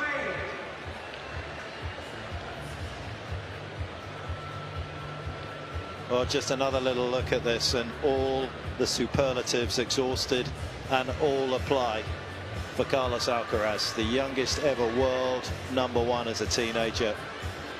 And that's why Well, I can tell you that last forehand, it literally brought a tear to my eye for a number of reasons. That was extraordinary. But that's just one facet. The out-and-out power is just one dynamic he has. Pleasure to watch.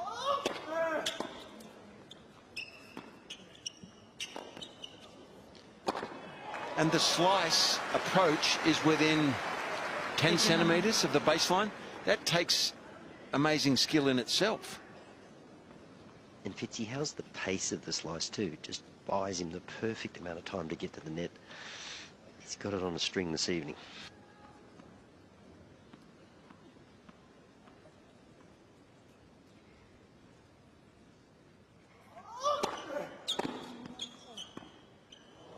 We're not using too many superlatives, are we? Are we pushing the limit here, or is it? This is world class.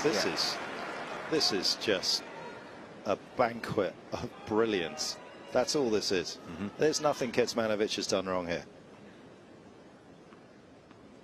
The thing about this game, you can make no mistakes and still come off second best.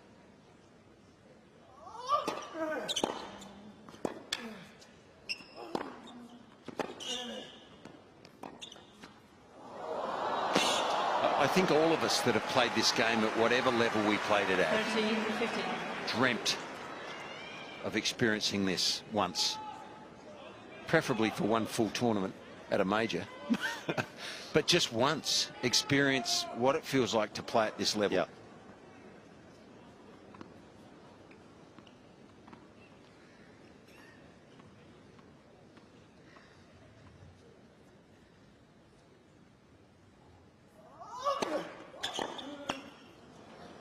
And Fitzy, what we're seeing now too, we are seeing players that have grown up only with poly and only with the very latest in technology and rackets. So everything that they do marries up to the technology. They've learnt to play with this technology. It's almost a first.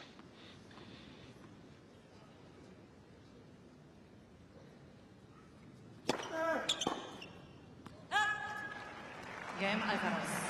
And just on one strategic point here, and I certainly don't want to bring the mood down in terms of just the enjoyment that we're going through, but just on the backhand slice approaches we've seen from Alcaraz, Wally, on that point, obviously with the poly, one of the big changes in the bigger headed rackets was the amount of spin that players could get. In fact, the bigger headed rackets were the primary reason that the spin came so prevalent in tennis. But then you have the poly. So therefore, we always used to get taught coming down the line and then cover. Do you think going into a two-handed backhand that has less spin, less flexibility is actually the way to play now? So you go against the kind of common thought which is coming down the line. There are the poly strings, by the way, right in front of you.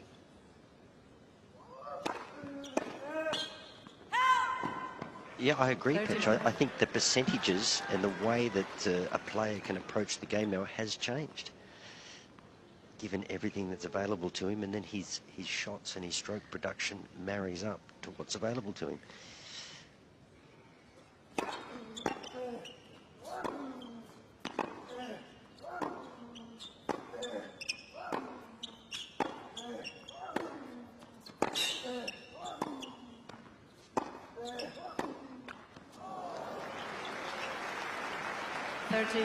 Never gets easier in life. You eventually just have to handle hard better. And that's the case for Kecmanovic. This is a tough lesson for him.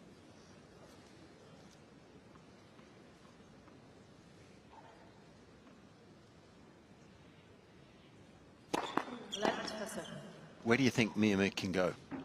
Well, just throwing that out there to both of you. He's obviously high quality.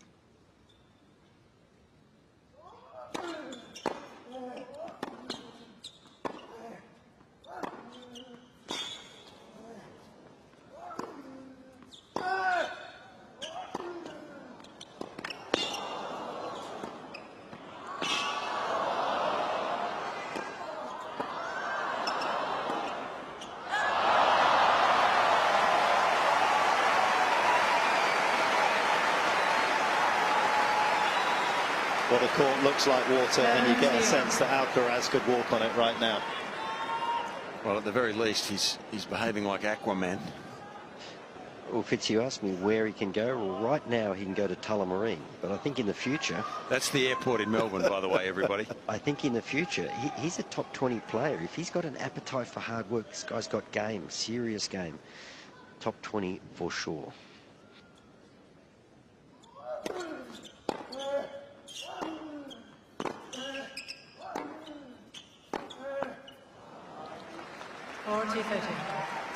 He's got an interesting amount of time against the power of Alcaraz too. Like, if he wasn't facing this barrage, he would look like he had all the time in the world against a normal competitor, I would think, which is a good sign. Great observation.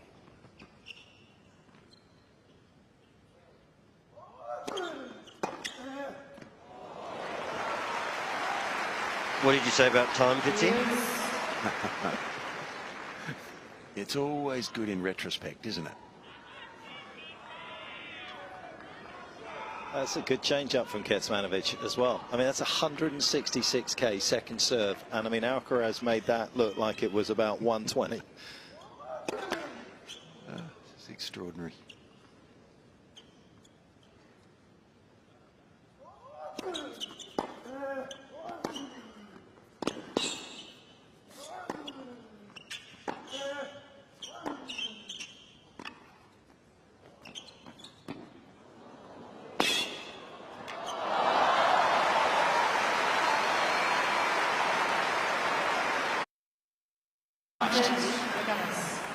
And sometimes it's hard to appreciate it. Oh, how was the stretch on the right leg there?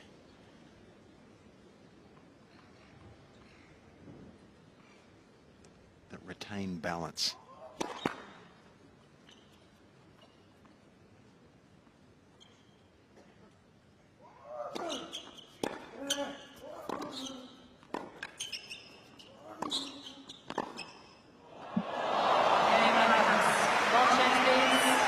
Simply awe-inspiring. What an evening here. It's been all Alcaraz, and it's been special. By 5 games to 1.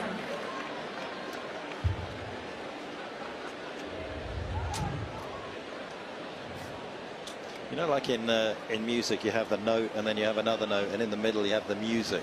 You actually have the tune in between those. That's what I think about with Alcaraz. Not only do you see the shot, but also my eyes are just completely glued to him moving from that shot to another. I've almost lost in the last 40 minutes any sense of watching Kecmanovic. It's like my whole concentration has just gravitated to what this man is doing. I mean, it is just pure magnetism, and it's rare. You've turned into a groupie commentator. Yeah, I mean, well, I mean, just as you said, Fitzy, I mean, just watching somebody perform at this level in a sport that we know is one of the hardest, one of the most hostile, and turning it into the art form he has tonight, incredible. It's been a real experience. A real experience watching him here. Been memorable.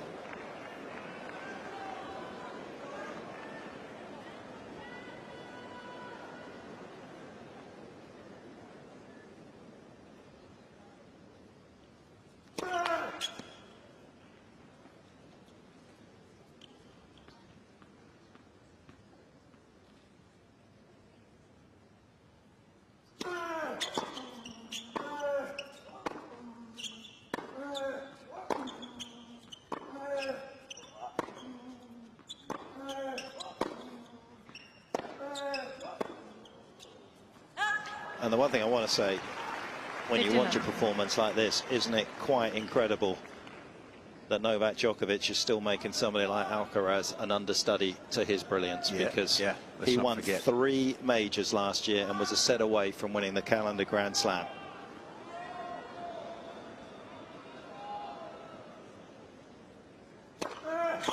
Keep thinking there's a new frontier coming.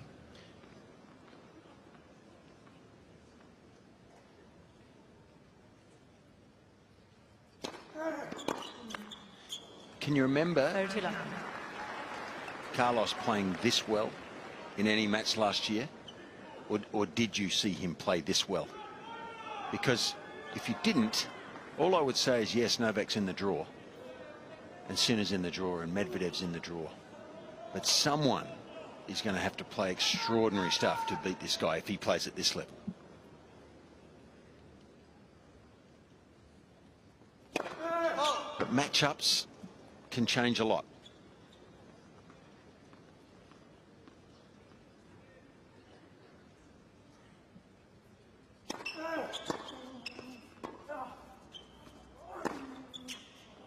Good stuff from me there. 30-15.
Just one more indelible memory to take with you tonight. Match point. Game 7, Alcaraz. 3 sets to love, 6-4, 6-4, 6-4. That is one of the best individual performances you will ever see in tennis.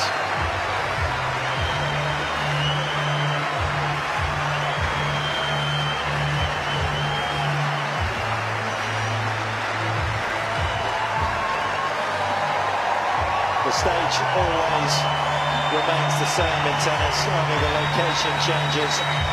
And for a long time in men's tennis, the actors have stayed the same. But there is one man that is looking to change all of that.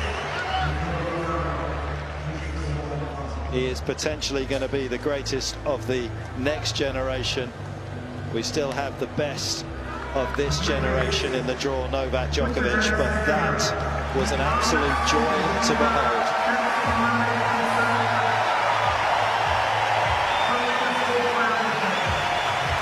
That applause says a lot about this young man. They appreciated it. There wasn't a lot of noise because I think one side of the court was just so good. But this man was good too. And he's got a lot of tennis, a big career to look forward to. He's had an amazing tournament. Played 14 out of a potential 15 sets to get to this particular stage. 2 of the matches he won, he was down a couple of match points against some astonishing finishes to those matches, particularly against Struff. I think it was a 33-shot rally. He has shown his mettle, Mir in Melbourne. But it is Alcaraz that moves through to his first ever quarter-final here at the Australian Open in simply devastating fashion.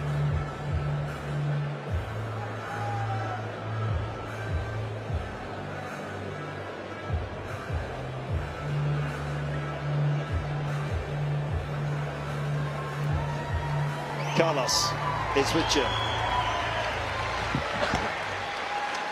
Carlos, congratulations. That was a mighty impressive performance. So last time, the only time that you played Misha was an incredibly difficult match. It was 7-6 in the third in a 3-set match, really close. Today it was less close. What are you pleased with? What was working for you tonight in this match? Well, I think everything. He did. I did everything almost perfectly. Yeah, you said in Miami in 2022, it was really close the match, high high level from both parts. I think today it was a pretty good match as well. But yeah, as I said, I push him to the limit in every ball, in every point, and obviously he has played a lot of matches in 5 sets, a lot of tough matches before this one. So probably physically he wasn't at his 100%, you know.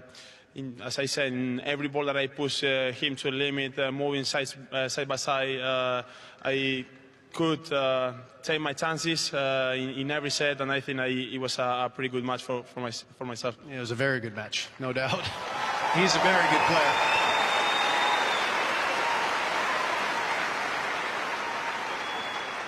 We were hoping to see you play this tournament last year. You got injured, you couldn't make it. This is your 3rd time competing in the main draw here in Melbourne. This is the furthest you've gone.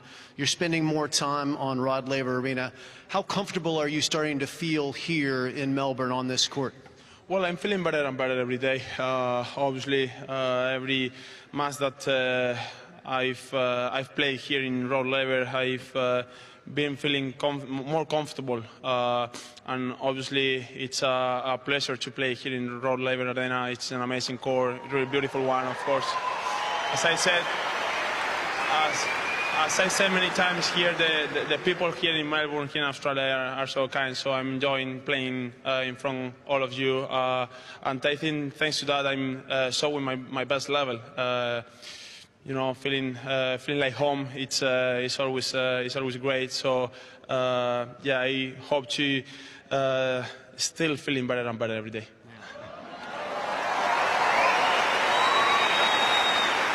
This was your first tournament of the year, so you came here early. So Melbourne has been your home for what, about 2 weeks now? You've been in Melbourne, is that right? Yeah, 2 weeks. So are you starting to get into routines when you get comfortable on your day off? Do you have certain restaurants that you like? What happens on your days off that makes you feel like you're at home? Well, I mean, the nights before every match, I always try to eat sushi. I love it. So that's my routine. I mean, I have not a favorite restaurant, a favorite place. I just you know, trying to try different things here in Melbourne, but the sushi is the right thing. Sushi's working for you, good. Right. Why not? It's working. So there are a lot of the players on tour that talk about how they really enjoy watching you play and seeing all the different shots that you're trying to hit. Who do you like to watch play on tour? Men's, women's tour, wheelchair, doesn't matter. Who are your favorite players to watch when you have some spare time? Well, I'm a huge fan of tennis. I love to watch every match if I can. But I love watching play Daniil, for example, Novak. Medvedev? Yeah, Medvedev, Novak, Cain as well. I mean, those guys I like to watch because every time that they step on the court, they put his best level. And as a huge fan of tennis, I like to watch pretty good tennis, high level. So those players are the best players in the world. I really like to watch it. Yeah, I agree. I'm going to put you on the spot, though. What about WTA? Well, I watch WTA as well. I mean,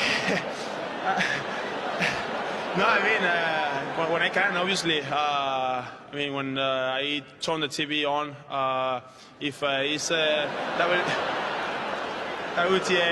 ATP, whatever, I like to watch it, obviously. I'm going to get you, my man. I'm working on it, but I'm going to get you. But it's okay. Your next match, let's get back focus. You're in the quarterfinals for the first time here in the Australian Open. You're going to go up against someone who's been difficult for you to play at times, Sasha Zverev. He won today in a very tough match. What are you looking forward to in that match? What are the keys for you to be successful? Well, I think playing at this level, I will have my chances, I think. Obviously, as as I saw, he has played tough matches as well, 5 sets, tiebreak in the 5th set. So I think it's gonna be tough for him as well. You know, I remember in US Open he was struggling the runs before coming to my match, and yeah, he was in his 100% in the US Open. So let's see if I hope to play a really tough match against him. I love playing against him, against Sasa. I think both of us bring a high intense tennis, a high level of tennis. I think for the crowd as well, it's a great match. So I will try to put my 100%, my best tennis, and let's see what happens. Melbourne, are you looking forward to that one? I certainly am. Congratulations to Carlos Alcaraz.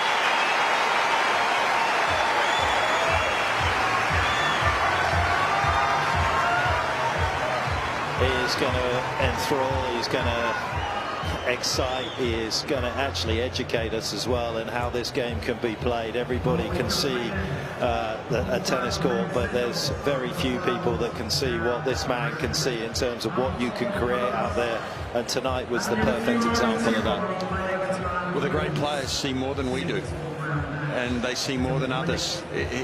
You know, his peripheral vision, the way he sums up the situation so quickly. He's an extraordinary talent, this young man, and what a delightful young man, by the way. And he handled all of those questions with aplomb. Didn't get himself into any trouble. He didn't want any romance rumours starting at the... I don't blame him. I don't blame him at all. And there you go. Yes. And he loves it. You can tell it oozes from him, from his persona. He wants to be on a tennis court. He loves watching it. He just treats the game with respect. We can all learn a lot from this youngster. And the smile is so genuine, and you can understand the smile. When you can do something as well as he can do it, you are going to smile. But it's at the other times when he's facing adversity, there still seems for him a sense of enjoyment in that competition, that even when he's struggling, that he can find that joy. And that is going to be the key to longevity in terms of a career out here in this environment. That was the scene of a virtuoso performance from Carlos Alcaraz. He is building his run here in Melbourne absolutely superbly. And as big as Kecmanovic was hitting the ball coming in here, he was completely outplayed and overpowered. 43 winners, 19 unforced. And when you look at that winners column, when they're so high, you know you've been entertained. You know he's finished with flair, with variety and just power at times. But gee, the diversity of his skill set tonight was just fabulous. And yep, 43 winners. Let him entertain us more. And that is one of the great traits that runs through all of the big three as well, is that when they play a match like that and they are that dominant but that attractive in terms of their tennis, nobody in this 15,000 stadium would walk away disappointed, because they know they saw something special. As he becomes the last man to lock up the places for the last 8. It is Zverev for Alcaraz. Hurkacz takes on Medvedev, Sinner, Rublev, Djokovic against Fritz. That will be the afternoon match. It is supposed to be hot, so those of you that support Novak will be keeping an eye on that. Tomorrow he takes on Taylor, who was very good against Tsitsipas. Could be an absolute blockbuster. And as I say, we have just witnessed one of the great individual solo performances that you will ever see, and that comes from the second seed. A signature performance from a man signing his signature on some fans that have been royally entertained. Thanks, Carlos. It was fun.